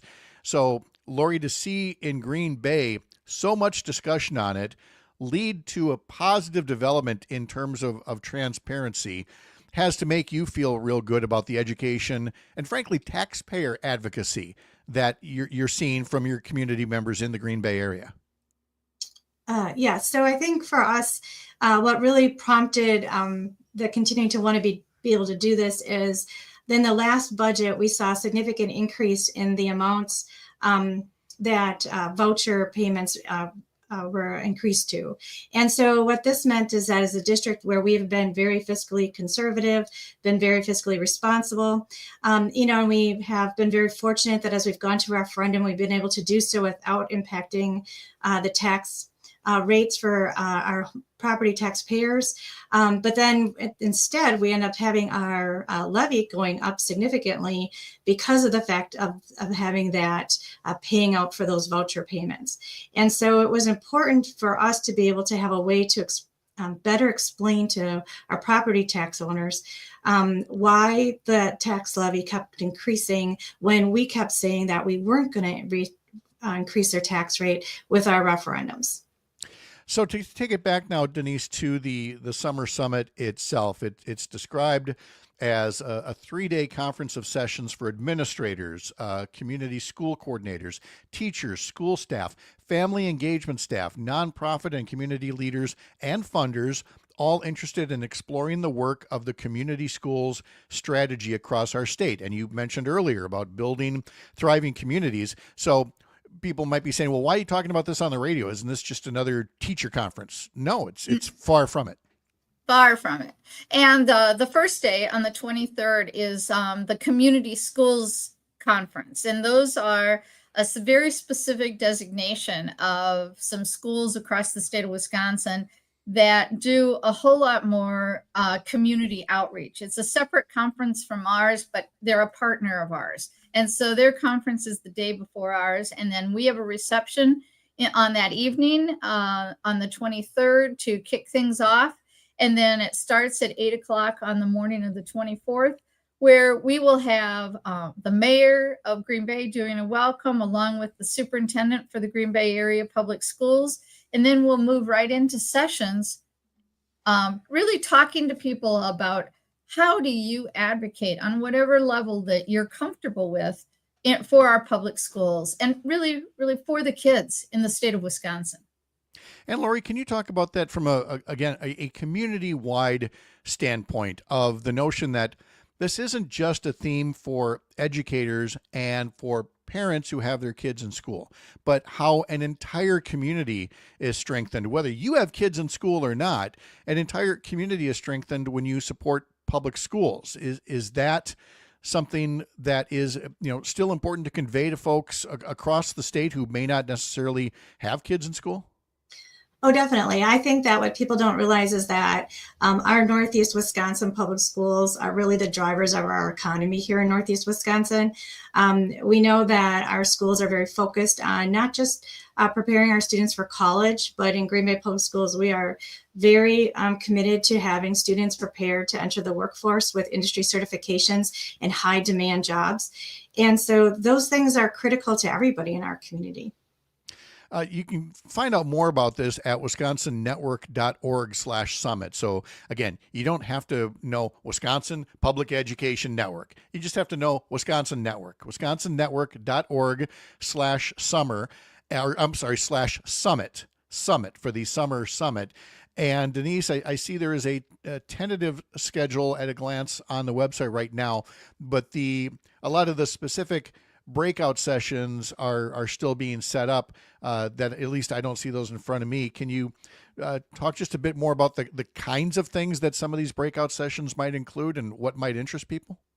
Yes. For example, Lori and her colleagues in Howard Swamico are going to be doing a whole session on the value and importance of a leadership academy, of finding leaders throughout their community that want to come in and go through a series of classes and information and workshops and learn how to be advocates in business and industry about how important our public schools are and what they do and offer, like Lori was talking about, to the economic development of our community. And in fact, Green Bay just graduated their first academy class on Monday night. And so people will hear all about that.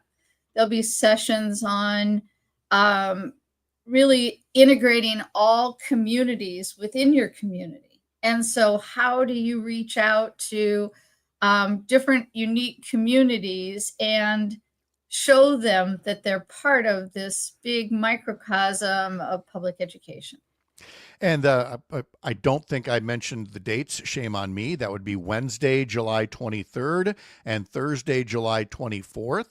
And it all begins with a welcoming reception. Folks from around the state will gather. There will be some door prizes and special guests. And Lori, you seem to have a place that lends itself well to these welcoming receptions. What's the name of that? Oh, Lambeau Field. You got a pretty good place to welcome people there, Lori. That we do. We're just getting over the excitement of having the NFL draft here. So Green Bay is an awesome place to come. Lots to do. So hope many people from across the state will consider joining us for this event. Okay. And then one more time, to learn more about it, head over to wisconsonnetwork.org/summit. Denise, did I hit all the high points? Was there anything we missed on what people need to know about the summer summit? It's you get breakfast, you get lunch, you get interactions with a whole lot of people all over the state, and great sessions, and all for $40.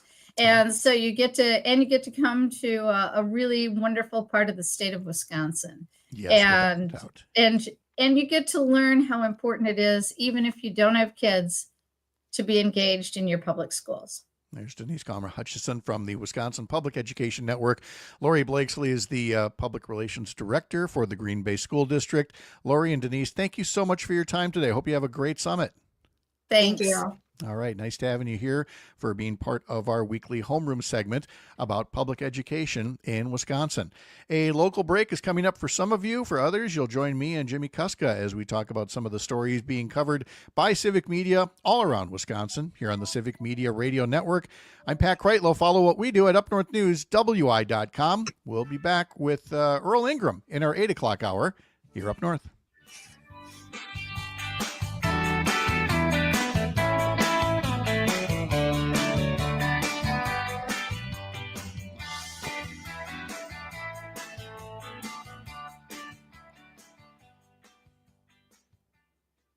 All right, we are clear. Lori, thank you so much. I appreciate it.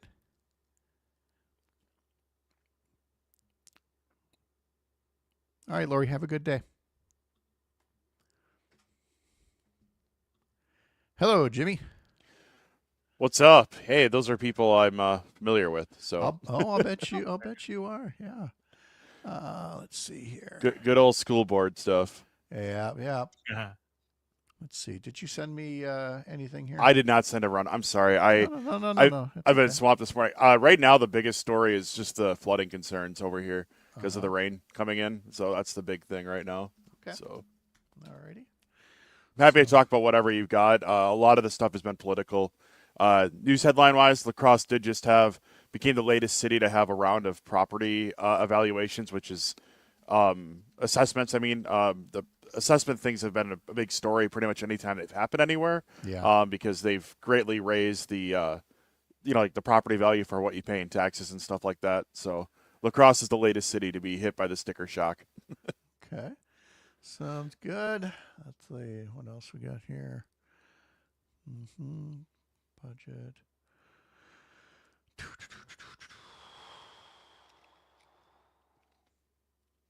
There's a lot of like really, really super local stuff that's kind of happening, but Yeah. you know. Oh yeah, I should mention I've got Like the PFAS thing, the vote yesterday.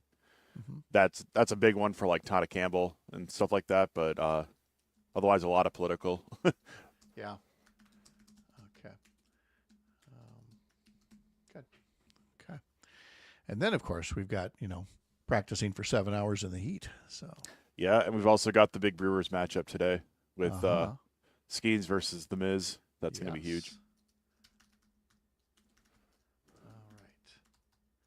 There we go. Got that. So yeah, I'm happy to talk about whatever you want, man. All right, you got it. All right, we will get going in about 60 seconds.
Welcome back to our Wednesday morning powered by Up North News here on the Civic Media Radio Network. Up North News is a separate entity from Civic Media. Up North News is part of Courier Newsroom, a nationwide pro-democracy news network. Go to couriernewsroom.com to learn more, read news from all of our state outlets, get links to podcasts, newsletters, merchandise, and more. But we are so thrilled to be able to do this in partnership with our friends at Civic Media. Go to civicmedia.us to learn more about stations and shows and news and sports. And Jimmy Kuska follows a lot of that for Civic Media and joins us this morning. But also education stuff as a school board member, as a football coach, and much more. Jimmy, how are you this morning? I'm doing great. Yeah, I kind of cover all the areas, right? You got it all, man, including... How much football practice did you do over the weekend with the triple-digit heat index?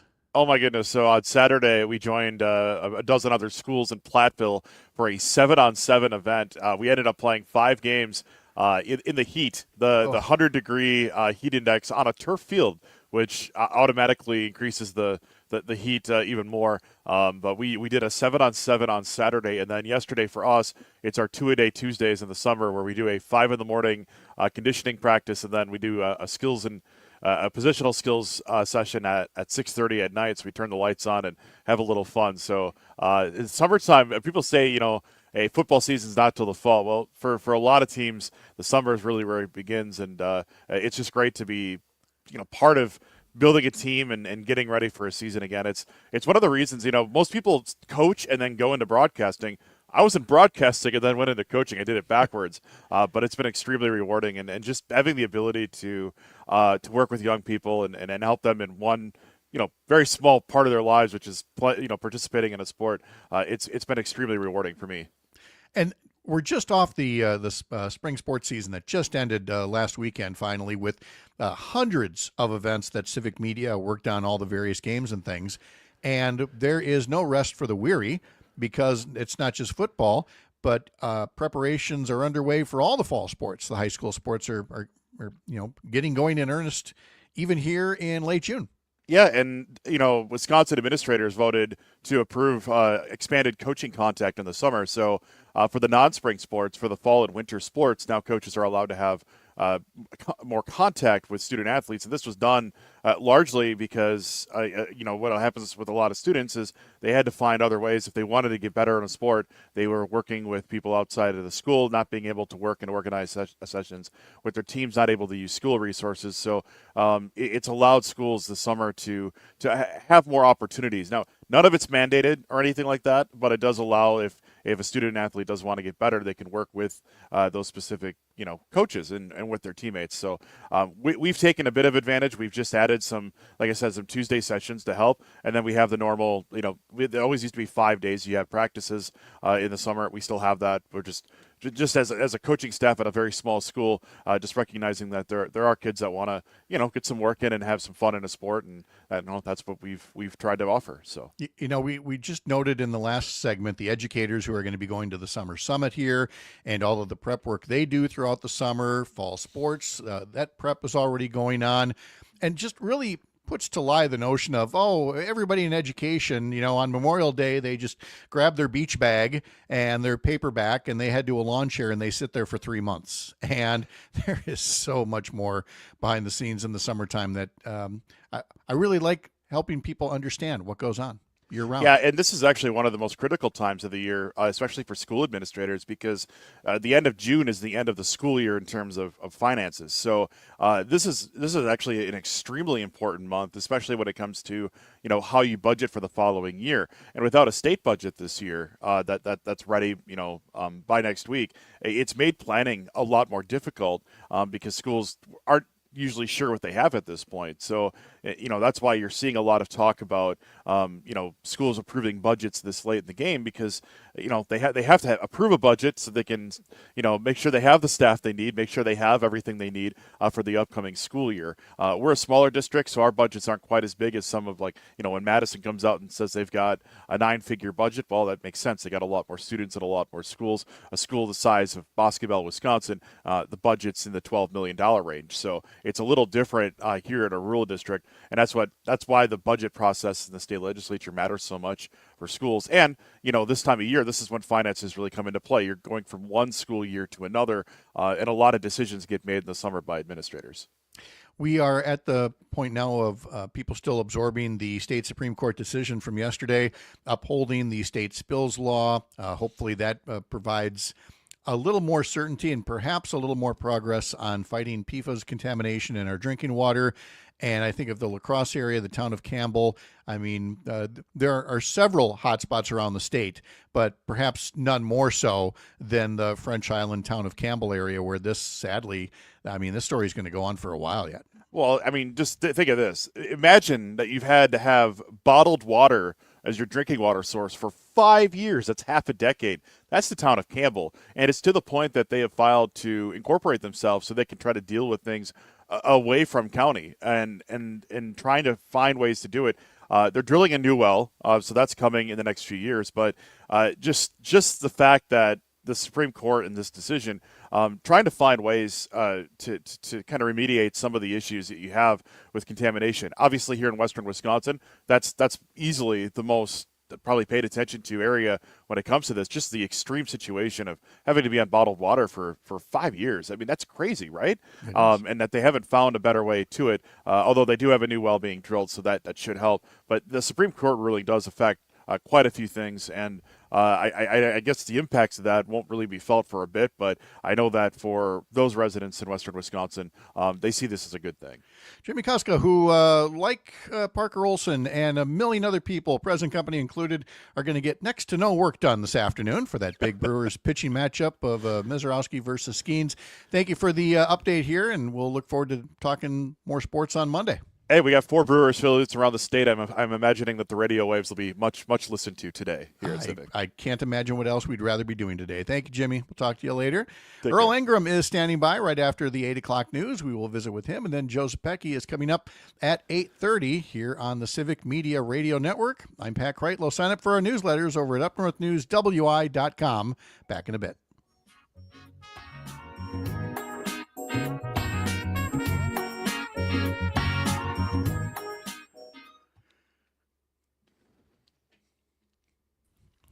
right. Before I go fill my coffee cup, let's check in on Earl. How you doing, Earl?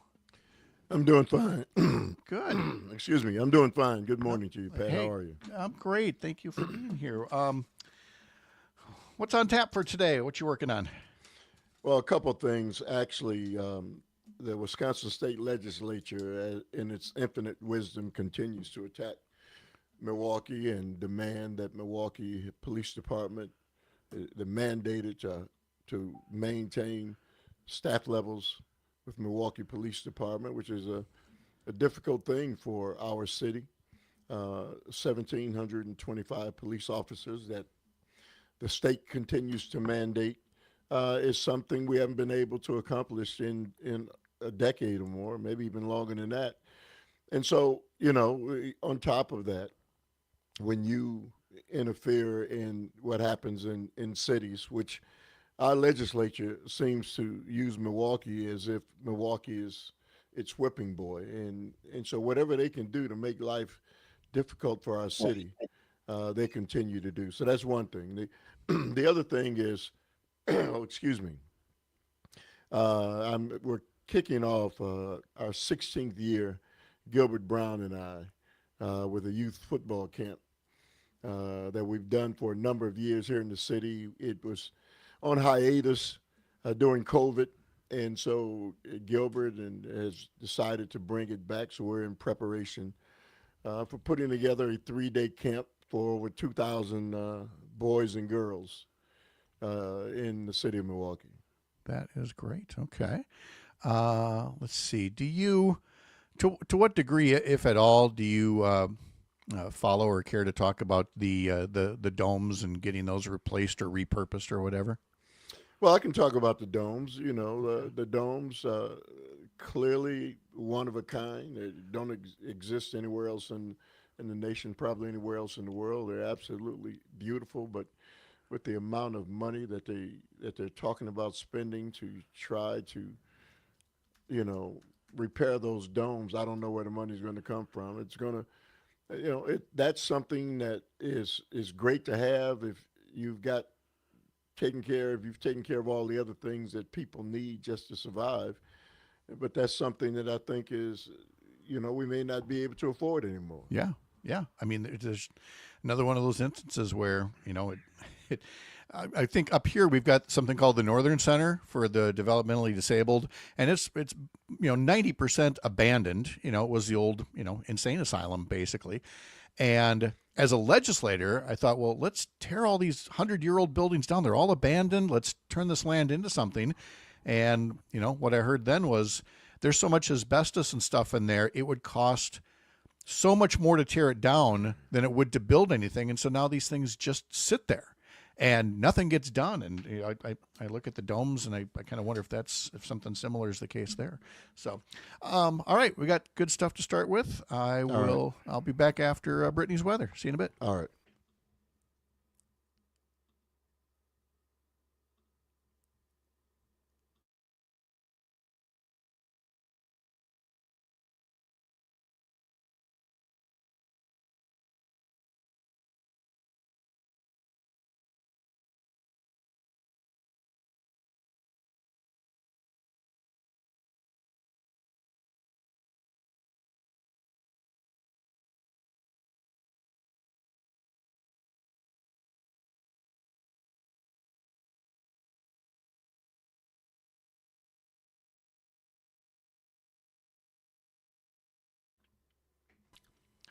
Oh, hey, Earl, before I just got back here looking at some other notes here. Either one of these of interest to you, either the talk about a car ban on Brady Street and then the juvenile detention facilities to replace Lincoln Hills and getting those constructed, or either of those worthwhile topics? Well, the car ban is much ado about nothing. There was no way they were going to be able to block cars from going down Brady Street. Okay. Brady Street's a very narrow street. Mm-hmm. It's certainly important to people getting to the lake and other things. So that was much ado about nothing. I think to finally talk about replacing, Copper Hills and those things. Yeah, we can talk about that. Okay. All right. Sounds good. All right. Be back in a minute.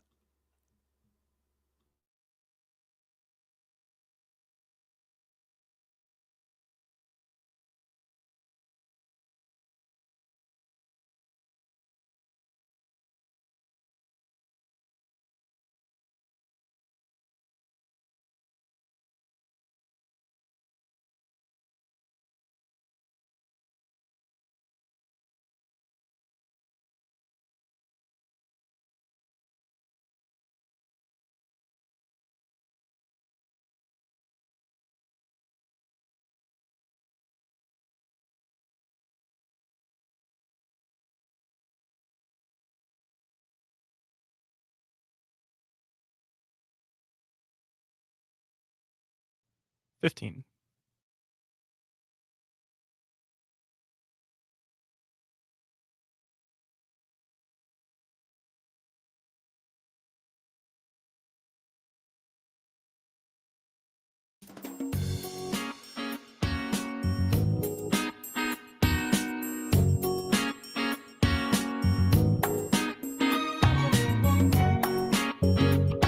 Live across Wisconsin on Civic Media, you're listening to Mornings with Pat Kreitlow, powered by Up North News. Now, from our Lake Wissota studio, here is the founding editor of Up North News, Pat Kreitlow. Hey, good morning. It is 8:06. Nice to have you back here up north on this Wednesday morning, June 25th. Earl Ingram is standing by. We'll talk to him about several stories being followed by Civic Media in the southeastern part of the state. Later on, James Kelly will talk about stories he's following in the northwestern part of the state. We've also got Joe Zepecki stopping by at 8:30. We'll talk about the state budget and the wisdom of letting the most extreme members of your caucus drive the bus and potentially drive the state budget into a ditch rather than, working across the aisle, getting things done. But before all of that, we're going to talk to meteorologist Brittany Merlot, where I once again have completely forgotten my manners and respected the people that take the time to write in. Rob in Tigerton says, good morning. It's cloudy. 62 degrees now is the 8 o'clock temperature there. Tigerton had 0.4 of an inch of rain yesterday, and then later in the day mowed 3 yards. Today's in Wittenberg, getting ready to mow 3 more. Then a doctor's appointment in Shawano. Rob writes, as a kid in the summertime, the hottest days of the year always were baling hay and filling the barn with hay. Had to go from farm to farm in his younger days to make money for school shopping, to get school supplies and things like that. We talked earlier about the actress June Lockhart from Lassie and others. She turns 100 years old today, and Rob says he remembers June on Petticoat Junction as Dr. Craig in the last 2 seasons of the series. And finally notes that Pat, Parker, Brittany, and Kristin are sunshine always, which is good. Brittany, we need the sunshine from you and Parker and others because it's going to be in short supply around here otherwise. Oh, it sure is. I mean, we had spots of it this morning that is quickly fading away as more and more clouds are rolling in, thickening. We're still looking at fog far south. The clouds are going to take over for the next 48 hours, basically. And what we got going on right now is cool temperatures up towards Lake Superior in those mid-50s, but then down south by the state line, low 70s this morning. So a good chunk of 60s statewide outside. Highs today will hit maybe the low 80s far, far south, maybe south of Madison area, and pretty much 70s statewide.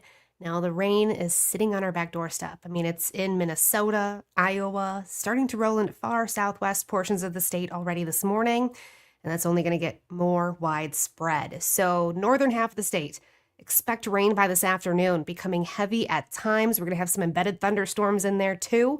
Southern half, you're going to see more clouds, lighter chances of rain this afternoon, maybe some isolated thunderstorms, which could produce some heavy rainfall, maybe some flash flooding as well. And then we're going to see another line start to form later tonight, probably from the La Crosse, Eau Claire area, moving its way into central Wisconsin towards Madison and Milwaukee late tonight around 10 to about midnight or so. So between those 2 waves or so that we're going to get, a good 1 to 3 inches is possible widespread if you get underneath one of those thunderstorms. And then we're really concerned about the area, the Chippewa Valley, Eau Claire, up towards the Twin Cities, because 2 to 4 inches of rain is likely. You're going to keep getting hit with thunderstorms, heavy rain starting this afternoon through tonight, and then it'll start to wind down late tonight. So this is all going to happen between a time frame of about 3 to 7 in the northwestern areas of the state. So beware of flash flooding. Get ready for that now. If that does happen, that's where we're looking at it most likely. Otherwise, rain continues tomorrow too. We'll talk more about that though tomorrow. I need to get a cistern. I should have set this up a long time ago, a way just to collect all that rainwater. Yes. And use it for watering the lawns and the gardens and things like that. You don't see cisterns like you used to. No, I want one so bad. I've seen some stuff down in like Florida area. They'll have the rain barrels and they'll have those rain chains hanging from the gutter. So it looks all beautiful and pretty. I love it. I wish we could do that, but it gets too cold here in winter. I was going to say, the term. You're not familiar with cisterns? No. Cistern. It's like a big rain barrel underground to just capture all of it and then reuse it. And it was very popular back in the day, like, the Roman Empire, but that should be standard now. Let's bring it back. Yeah, I should have an aqueduct running from Lake Wissota into the rest of downtown Chippewa. So Parker's going to learn about more about that. We'll have a pop quiz tomorrow. Thank you, Brittany. Thank you. See you then. Coming up later today on Civic Media, Matt Nair on Air is next from 9 to 11. Lisa Schiller of the Better Business Bureau will be the guest for Jane and Greg at 9:30. The Todd Alba Show is on from 2 to 4. Trigvi Olson from the Lincoln Project and I will be joining Todd just after the 2 o'clock news. And then on the Maggie Dawn Show, Dan Schaefer joins Maggie at 4 o'clock. And then at 4:30, Madison Mayor Satya Rhodes Conway. All that coming up across the Civic Media Radio Network. But right here, right now, Civic Media's own Earl Ingram joins us to talk about some of the stories that he's been following in his corner of the state. Earl, good morning. How are you? I'm doing fine. How are you, Pat? I'm great. Always nice to have you here. And we're going to start with a story out of Milwaukee, although it's also technically a story out of Madison. And it enables me to, again, tell the story of how when Republicans took over control of the state capitol back in 2010, all we heard was that they are the party of local control. And that, personal freedom, you make your own choices, you control your own destiny, and local units of government should get to do what they want. And they have certainly proven to be anything but. And in this instance, Earl, there is basically a staffing minimum that the legislature imposes on Milwaukee for the size of its police department. That sounds about as partisan political as it gets and is certainly no help for the city's already struggling budget, right? Well, when you talk about law enforcement, and Milwaukee, clearly biggest city in the state, has the largest law enforcement footprint, there's a tremendous cost that goes along with that. So when you mandate that 1,725 police officers have to be maintained, it certainly is at the expense of other things that happen in our city. Never mind that crime is down. I know the chief of police very well. I've known him for well over 2 decades, and he talks, and when we talk, he talks about the fact that crime is down, never mind what we see on television and those kind of things, but the majority of places around the city of Milwaukee are safe. And so to continue to mandate that we continue to have a heavy law enforcement presence when it's not required by law enforcement itself, it's going to continue to be one of those albatrosses that the state of Wisconsin continues to put on the back of the city of Milwaukee. Yeah, this would be looking at an article from David Cleary in the Milwaukee Journal-Sentinel about this minimum. And basically, under the law, he writes, Milwaukee would lose 15% of its shared revenue from the state if it does not meet a requirement called maintenance of effort, requiring the city to maintain the number of police officers and the daily staffing level in the fire department minimally at the numbers from the previous year. And so that affects, the expenses of police recruitment, fire recruitment. Recruiting is never an easy thing, exacerbated by a labor shortage, but then also, the politics that are involved in all of this. And Earl, it's not as if city leaders don't want a police department that is strong, healthy, vital, keeps everybody safe. So you're sitting there, under the thumb of non-Milwaukee politicians in Madison when I have to think that city leaders, police leaders, community leaders think there would be a better way to handle police staffing. So I've lived in this city for 71 years.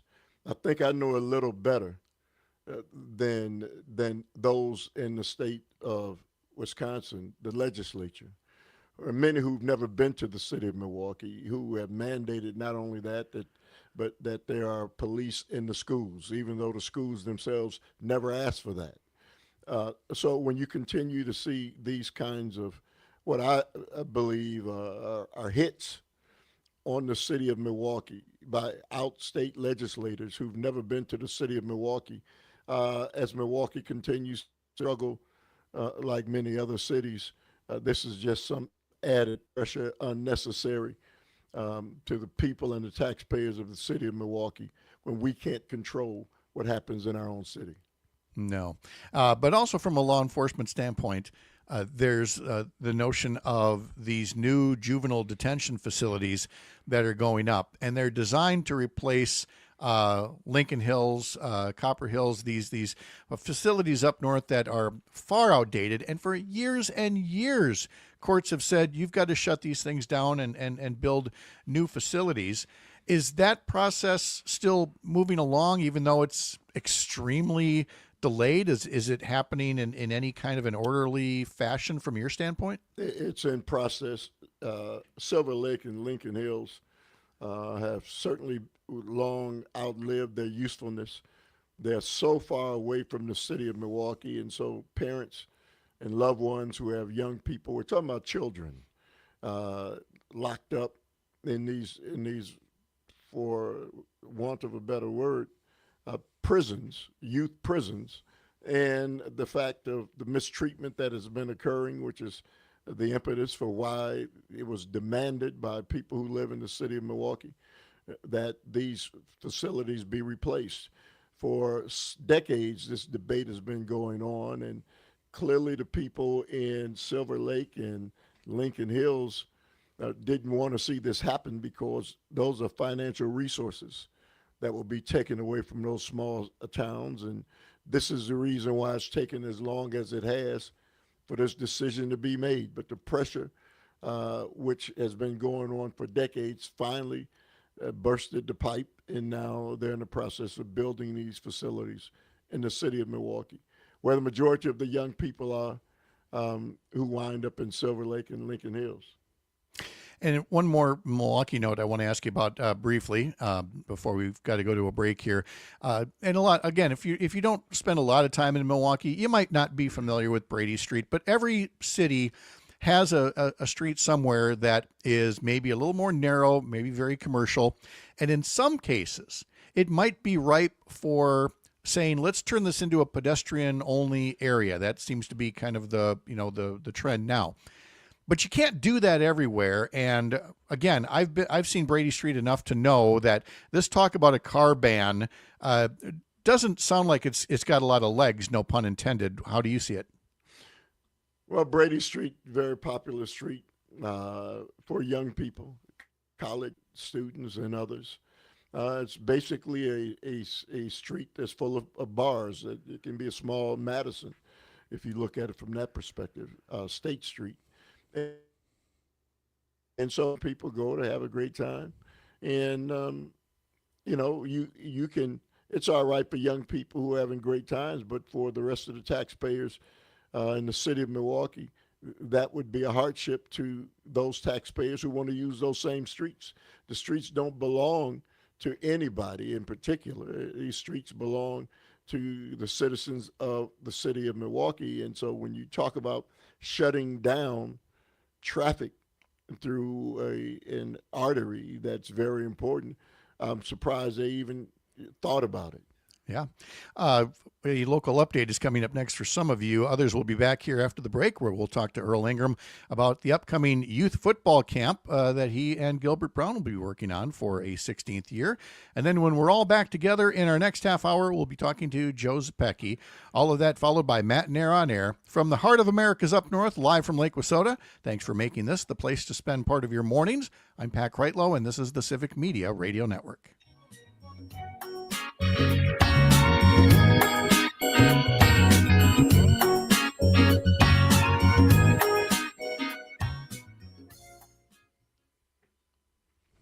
right. All right, Earl will be back in 2.5 minutes. All right.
We've got matinee baseball on several stations across the Civic Media Radio Network with Jacob Mizorowski taking on Paul Skeens of the Pittsburgh Pirates. Brewers and Pirates pregame begins at 12:35 on several Civic Media stations. Head over to the website civicmedia.us to learn more. Continuing our visit here with Earl Ingram, who has had a long professional partnership with a frequent guest, Gilbert Brown, the gravedigger formerly of the Green Bay Packers. But it's not just sports talk. There's also a youth football camp that you guys are getting set to put on yet again. Tell us about that. You know, I think it's year 14, 15, 16, whatever, you lose track of a youth football camp that Gilbert Brown, who is originally from Detroit, decided to do in Milwaukee. It's a free camp, a 3-day free football camp, and we basically have 2 sessions early in the morning from 8 o'clock until 11 or noon. We'll have kids ages 6 to 14, 13, boys and girls, and many high school football coaches from across the city and state will be there, and during the afternoon from 2 to 6. That's a long time. They're long days. Yes, it is. We'll have high school kids, 4 to 18 or 14 to 20, some college kids who will join us, and we're talking about thousands of kids who will be enjoying this football camp. Gilbert's just an amazing guy who travels the entire state of Wisconsin during football season, putting camps on. And in most instances, he charges. But in the city of Milwaukee, the camps are free, and that's an amazing thing. That is. Let's see, Tony asks on YouTube, are you going to get Leroy Butler to stop by too? We don't know all of Earl's connections. Well, it's strange because Leroy is, since he got his gold jacket, Leroy's in top demand all over the place. And I had conversations with Gilbert about the difference in a guy who's a Green Bay Packer Hall of Famer, and the amount of money that they receive is just unbelievable. But we have gotten a commitment next year that Hall of Famer Brett Favre will be joining us at the camp. That's awesome. So we're excited about that. Yeah. It was youth football or any other youth sports, was that something in your past before you entered the world of work? I ran the largest youth tackle football program in the state for 20 years in the city of Milwaukee, the Neighborhood Children's Sports League. Had 4 young men who came from Milwaukee who wound up playing pro football, countless numbers of them who played in major universities across this nation, and many who played in state universities. The Neighborhood Children's Sports League was a labor of love. Did it for free. 5 months out of the year, I dedicated my time and services, and it's still, happening. 8 kids ages 6 to 14 years old. It's how I really got to meet Gilbert from the camp that I ran, or the football league that I ran for over 20 years.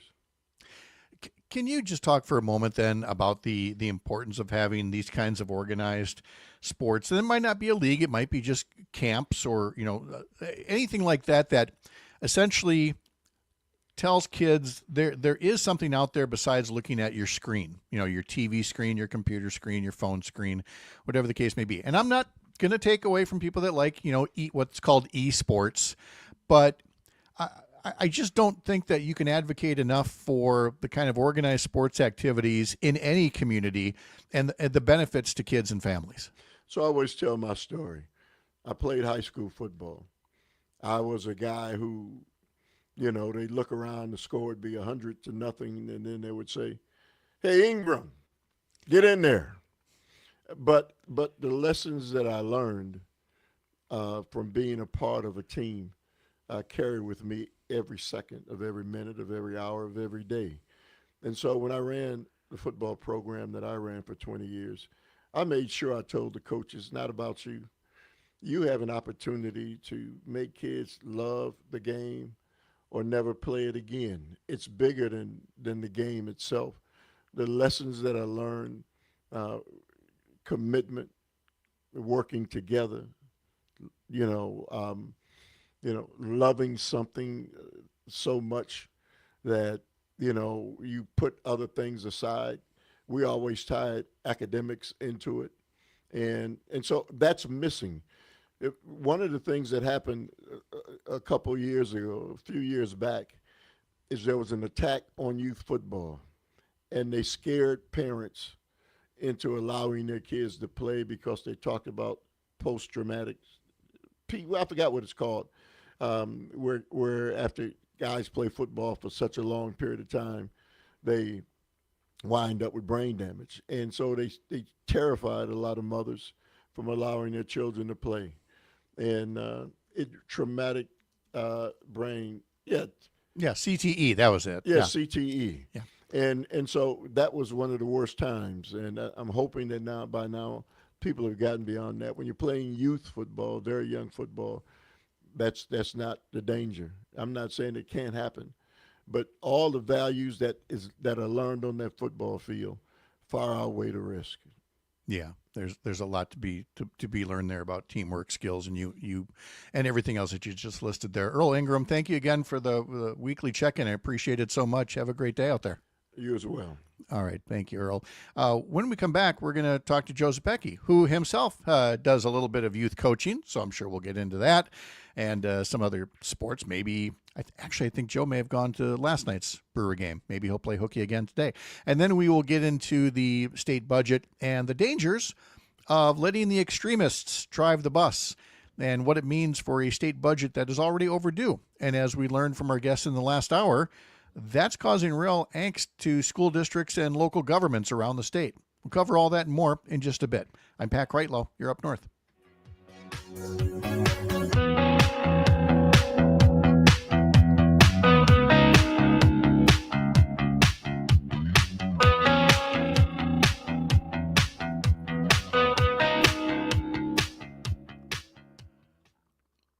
Tony writes, Earl should have a sports show. Kids are still allowed to touch grass. And then he correctly adds, Pat too. Yeah, Pat doesn't touch enough grass. I do need to get outside more. How is Joe today? Good. I wanted in on that conversation with Earl. Yeah. Do you do what do you coach? Do you coach football and basketball, or just? Mostly football. I do a little bit of youth basketball, or have, but Gotcha. Okay. Football is the big one. All righty. Oh, let's see. Are you allowed to say, with our Facebook audience listening, are you allowed to say what your sweetie is up to today? She's in Madison. I don't know what yeah, she's that's up as to. much as much as I know too. Yeah. She's got a work thing. Yes. Okay. And remember, kids, the key to a great relationship is strong communication. I'll be in Milwaukee. Okay. Yeah, that sounds about right. Okay. Let's see. What did I want to get in front of? Oh, yes, of course. Steve Noss. All right. I've got that someplace here. Did you go last night to the game then? I did. All right. Well, that sounds like fun. It was. Let's see. Assembly passes bill to recruit more people to Wisconsin. Sounds like big government at its worst.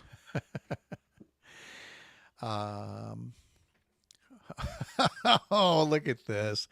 The bill, authored by Teston and Armstrong, would direct WEDC to establish a program to award grants for talent recruitment programs to incentivize households from outside the state to relocate to Wisconsin without any funds attached.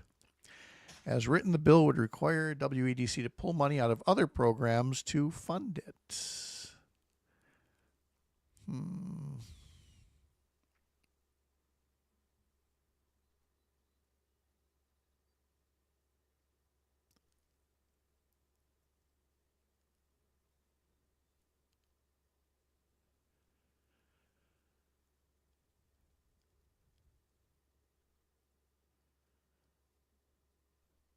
Well, the budget wasn't done on June 25th of 2019 either. No, and again, I don't get as worked up as other people because, in 2007, it went till November. So, and I remember how much fun that was, that my caucus insisted on healthy Wisconsin, even though the assembly was controlled by Republicans. And we know how that worked out. Oh, well. All right. 2 minutes left in the break.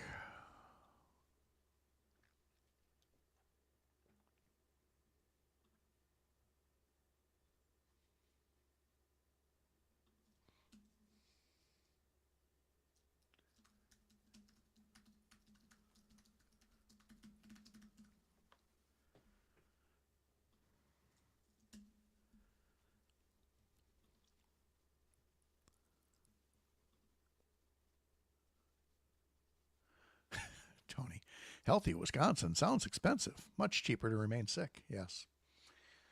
Yeah, those were the days.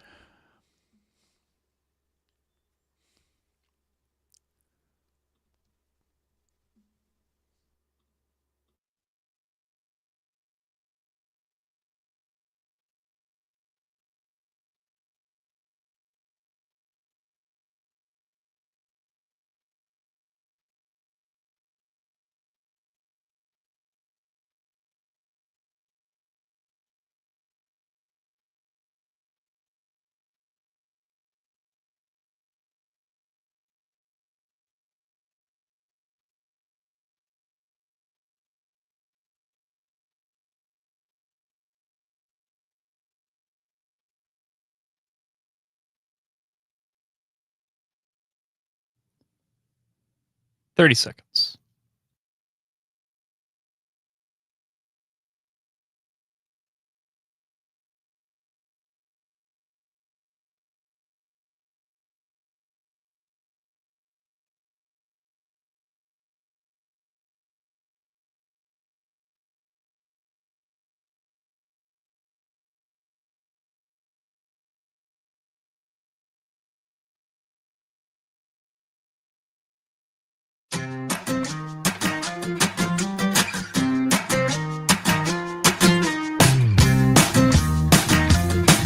On the program, Sharita Booker will review some events you might want to visit around Wisconsin this weekend. We'll talk to Chad Holmes out of Wausau, Sean O'Malley on your money and the markets, and Melissa Baldoff will have our climate check, where we'll say it really is that simple.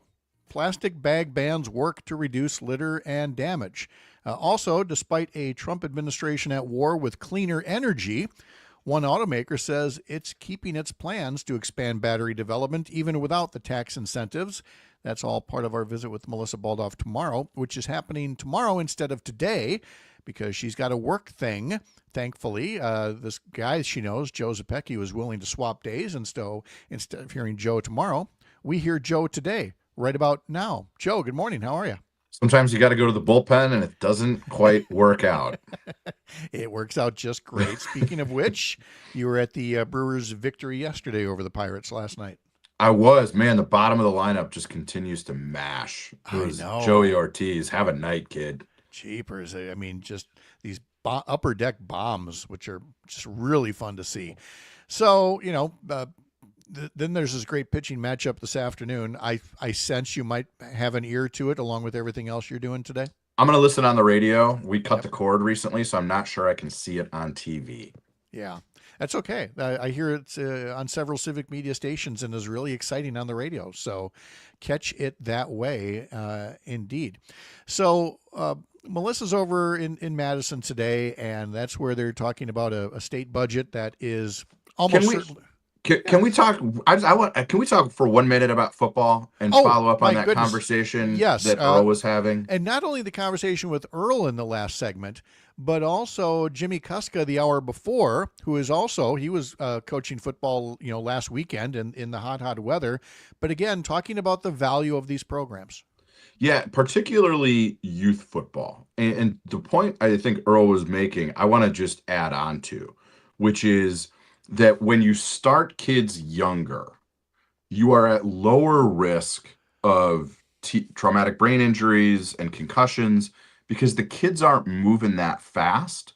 But one of the things that you learn is how to get tackled and how to fall down and how to be physical without exposing your body to risk. One of the things that we have seen, or that I have seen in the last 7-8 years of coaching high school football, is some of these kids that start later, their bodies aren't used to it. And once those kids are bigger and faster and stronger than they are when they're in middle school, the risk of injury does get higher because they're not used to being tackled. They don't know how to be hit as well as being hit. And so I do think some of this we sort of overcorrected for. The ways that we now coach tackling are very different than even 25, 26 years ago when I was playing. We have really taken the head out of tackling. And so, any parent who is concerned about their kid playing, send me a note. I would be happy to talk. It is not for everybody, but there is no reason that we should have some kind of blanket, kids walking away from youth football. The game is a lot safer than it has been. Let's go from physical tackling to metaphorical tackling and whether it is past time for Republicans in the legislature to tackle State Senator Steve Nass and say, maybe our most extreme member shouldn't be driving the bus when it comes to the state budget. Look, everybody's got their wish list for a $4 billion surplus. And the latest one now is Steve Nass saying he won't vote for a mostly Republican written budget unless nearly all of the surplus is turned into sales tax rebates.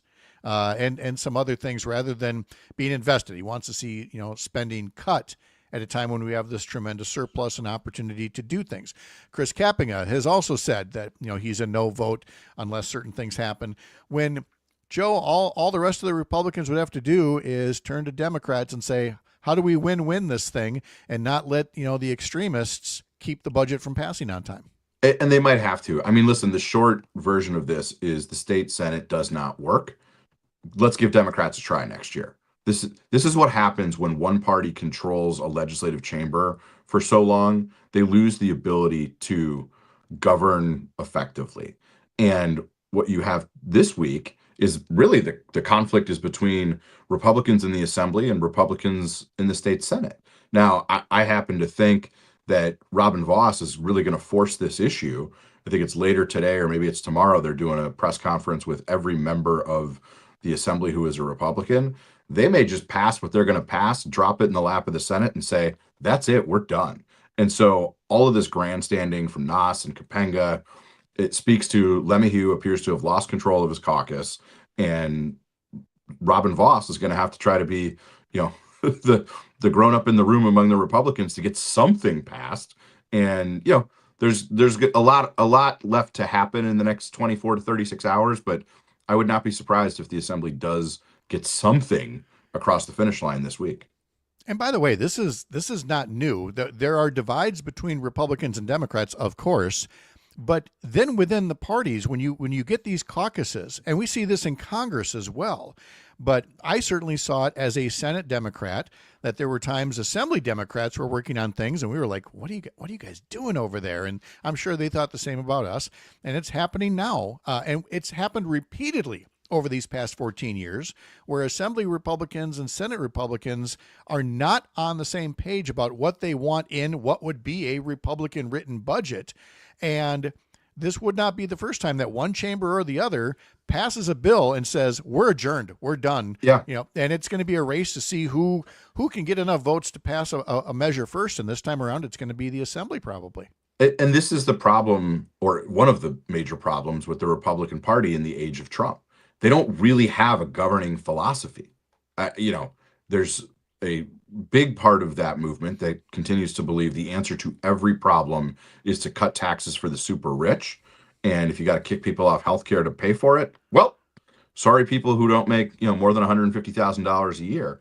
But beyond that, the governing philosophy of MAGA is everything from own the libs to actually we're just kidding about wanting smaller government. We want a huge government, including masked law enforcement that can tackle anybody on the street. We want government big enough to fit into your exam room and your bedroom and the locker room of your high school students. They're a mess. The Republican Party is an absolute mess right now. And they're doing things now like passing bills that seem to be things that should be in the budget, but they're passing them as standalone bills without any funds attached. The most recent example is one that's meant to address the labor shortage and instructs the Wisconsin Economic Development Corporation to start some kind of an incentive program to incentivize people to move to Wisconsin. Sounds fine, but there's no dollars attached. They say, well, just find the money someplace else.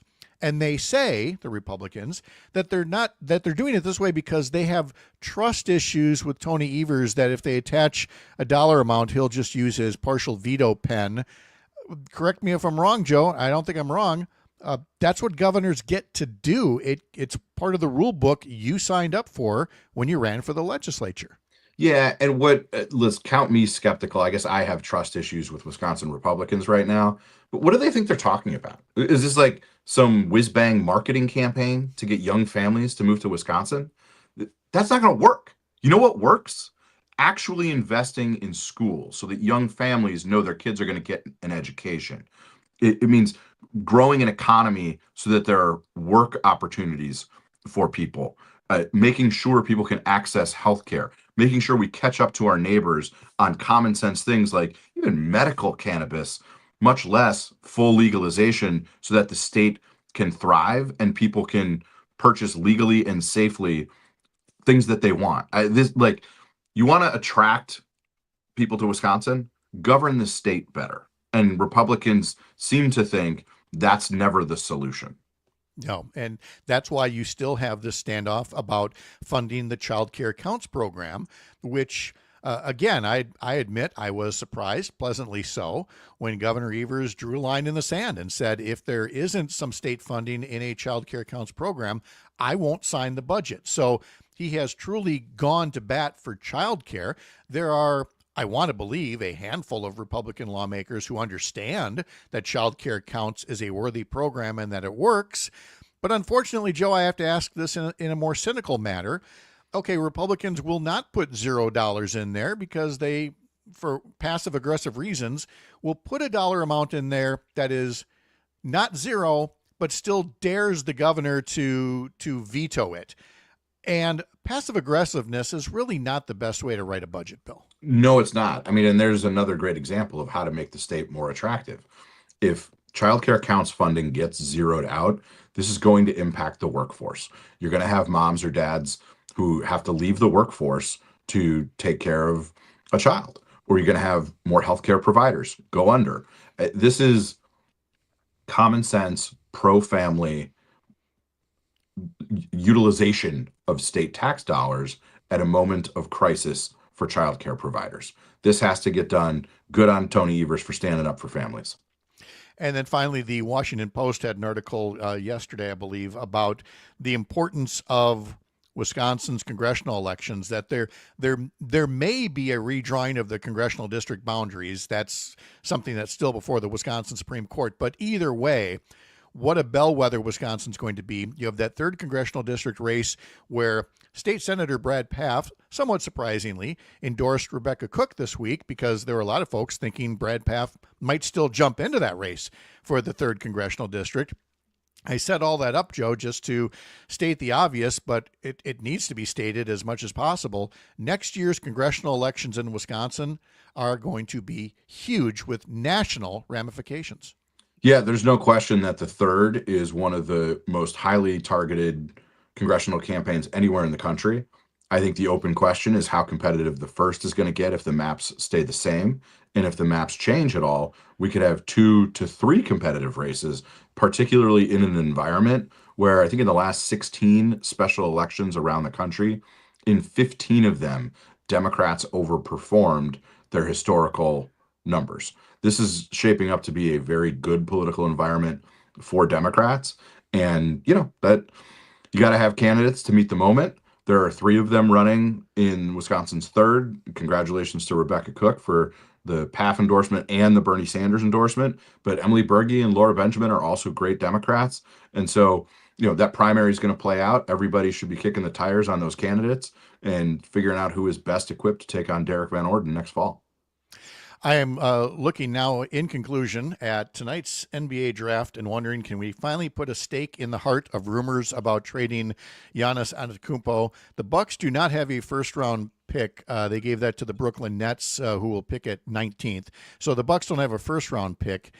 Do you have any expectation of some big surprise for the NBA draft for the Bucks? No, I think the big moves have already taken place. Kevin Durant to the Rockets.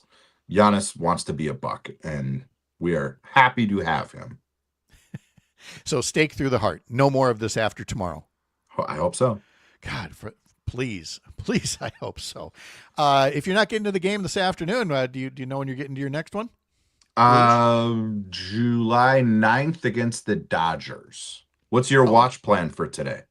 My watch plan for today is convoluted. I have to pre-record some stuff for tomorrow's show to finally see that sleep specialist that Greg Bach has been bugging me to go do. So in and out, I will be looking around the corner at my living room TV and hoping that we've got this no-hitter that both teams take into extra innings with a big dramatic victory for the Brewers. There you go. How's that? You got to wish for something here. Joe Zepecki, thank you so much as always. Appreciate it. See you next week. All right. Coming up next, James Kelly will report from Civic Media's newsroom in Chippewa Falls after this. You're up north.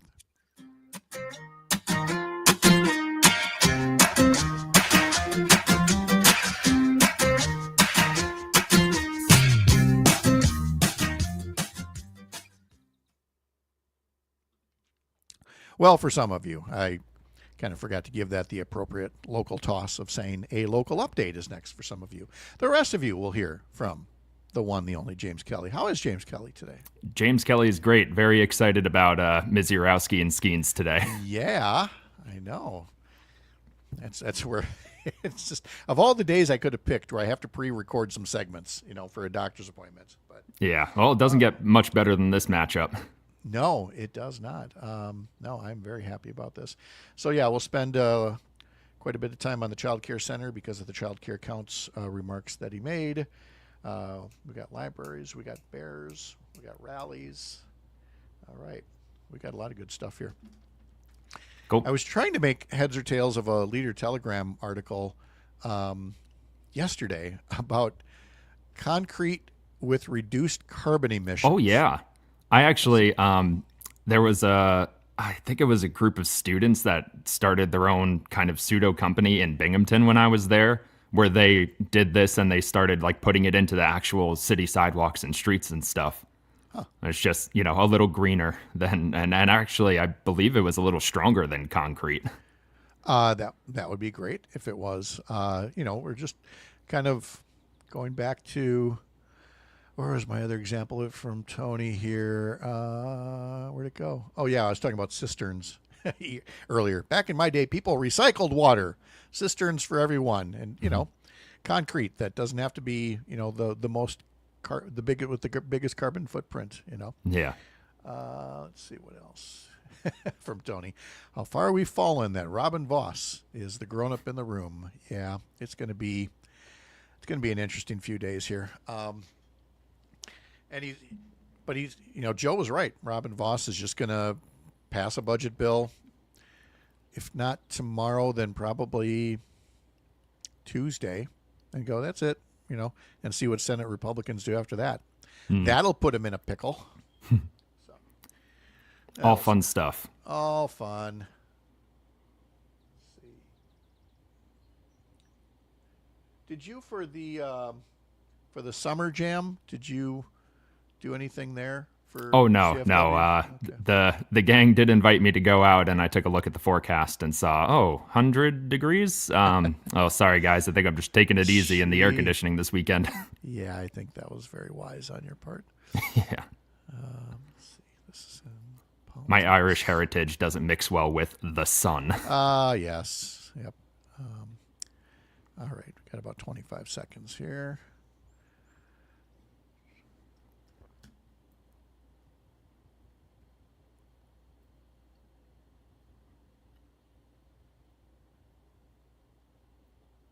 And seconds.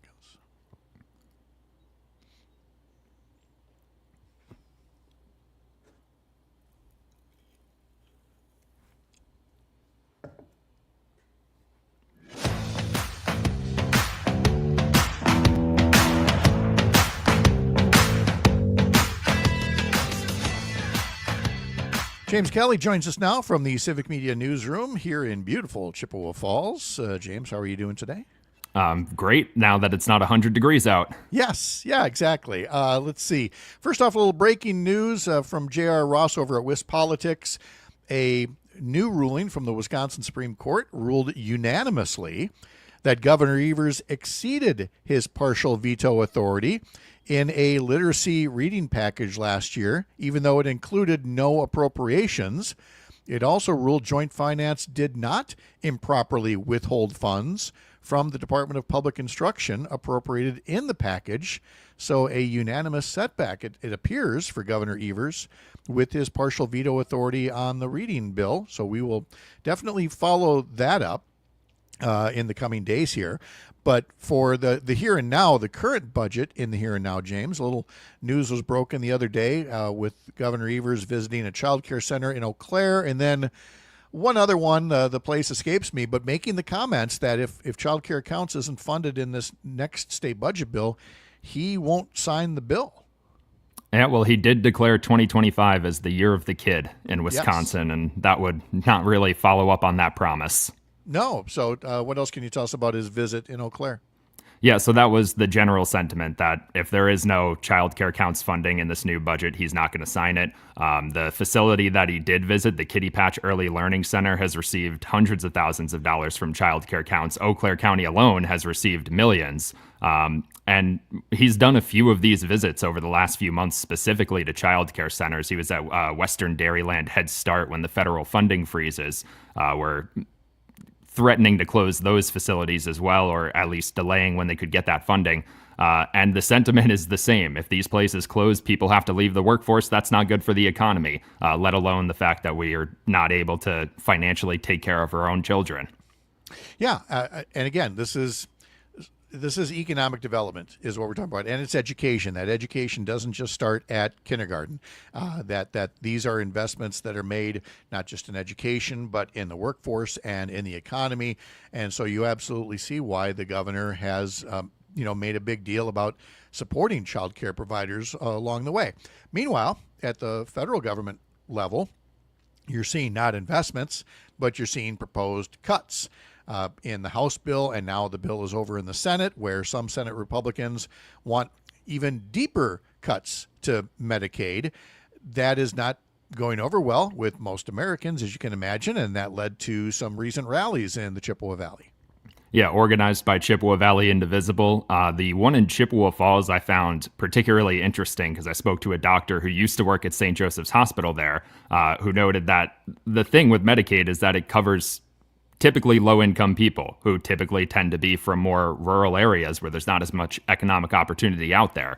So when we're talking about rural hospital closures, this is what we're talking about right here, Chippewa Falls. We're talking about St. Joseph's closing and people having to take a 20-minute ambulance ride down to Eau Claire to get emergency treatment. I know you talked to Cindy Greening a couple weeks ago, and she told her bee sting allergy story. It's like she's on a clock as soon as she gets stung, and if she has to go all the way down to Eau Claire, that's taking time off that clock.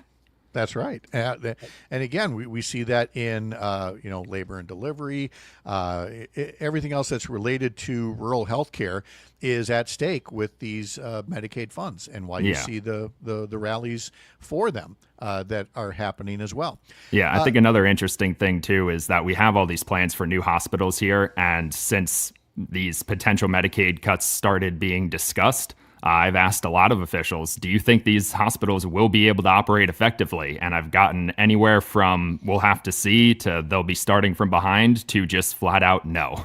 Yeah, because again, if they don't, then what you're building is a concierge care hospital where only people who can pay cash for their care will get seen. And yes, that is a segment of the healthcare industry, but not nearly one that would serve the general population, given the cost of healthcare and given the fact that we still allow private for-profit corporations to have so much control over what Americans pay for their healthcare. Let's move over to some new library groundbreakings, and it's nice to know that in this digital age, a lot of folks still appreciate the value of having libraries in their communities. Yeah, they're definitely good community spaces, especially for people who need to maybe access the internet from rural areas. We're still working on broadband expansion, so libraries are really important for that. There was a groundbreaking at a new facility in Fall Creek this past weekend. It's going to be a joint use library and village center, so kind of an all shop, everything you need from education to just general city services. And then there's going to be another groundbreaking in Cable this weekend for a new library. They actually only have about 1,000 square feet in their current library, and they're saying their staff have to cross the street to a nearby church where they store some of their collection multiple times a day. So they're going to be expanding that facility as well. Both projects got flexible facilities grant funding from the state, which I thought was interesting as well. Yeah. And then finally, let's head up to the Lake Superior Zoo for, we've got Pigeon Watch or Pigeon Quest with Melissa Kay every Wednesday at 6:50. So let's end here in the 8:50 segment with bear dental work. Yeah, bear dental work. So the Lake Superior Zoo has an Alaskan brown bear named Tundra. And a couple years ago, Tundra cracked one of his canine teeth, had to get kind of a temporary crown put in, and then that crown also broke. So this week, apparently, they put on a full dental crown on Tundra the bear, which is apparently the largest known animal to receive such dental work, which I thought was pretty funny. Look, as somebody who's had the things that you've mentioned here and had to have repeated work, I'm wondering if maybe one of my former dentists was working on that bear earlier, and I'm glad they've got good ones now that can have that fixed. I wouldn't. I don't care how good of a dentist you are. I don't care what you tell me about that tranquilizer that they're using. I'm just a no on that. So yeah, if you ask me to put my hand in a bear's mouth, I'll say no. Yeah, plus the ones that are willing to do that. James Kelly, thank you so much. Have a great day. Have a good one. All right. Good to see you. And again, tomorrow in our climate check, Melissa Baldoff will be along. We'll also talk to Sharita Booker, Chad Holmes, Sean O'Malley, and much more. Remember, Matt Nair on Air is coming up next here across the Civic Media Radio Network. I'm Pat Kreitlow. Up North News is the Wisconsin digital outlet for Courier, a pro-democracy news network. We'll see you tomorrow morning, 6 a.m. here up north. And that is going to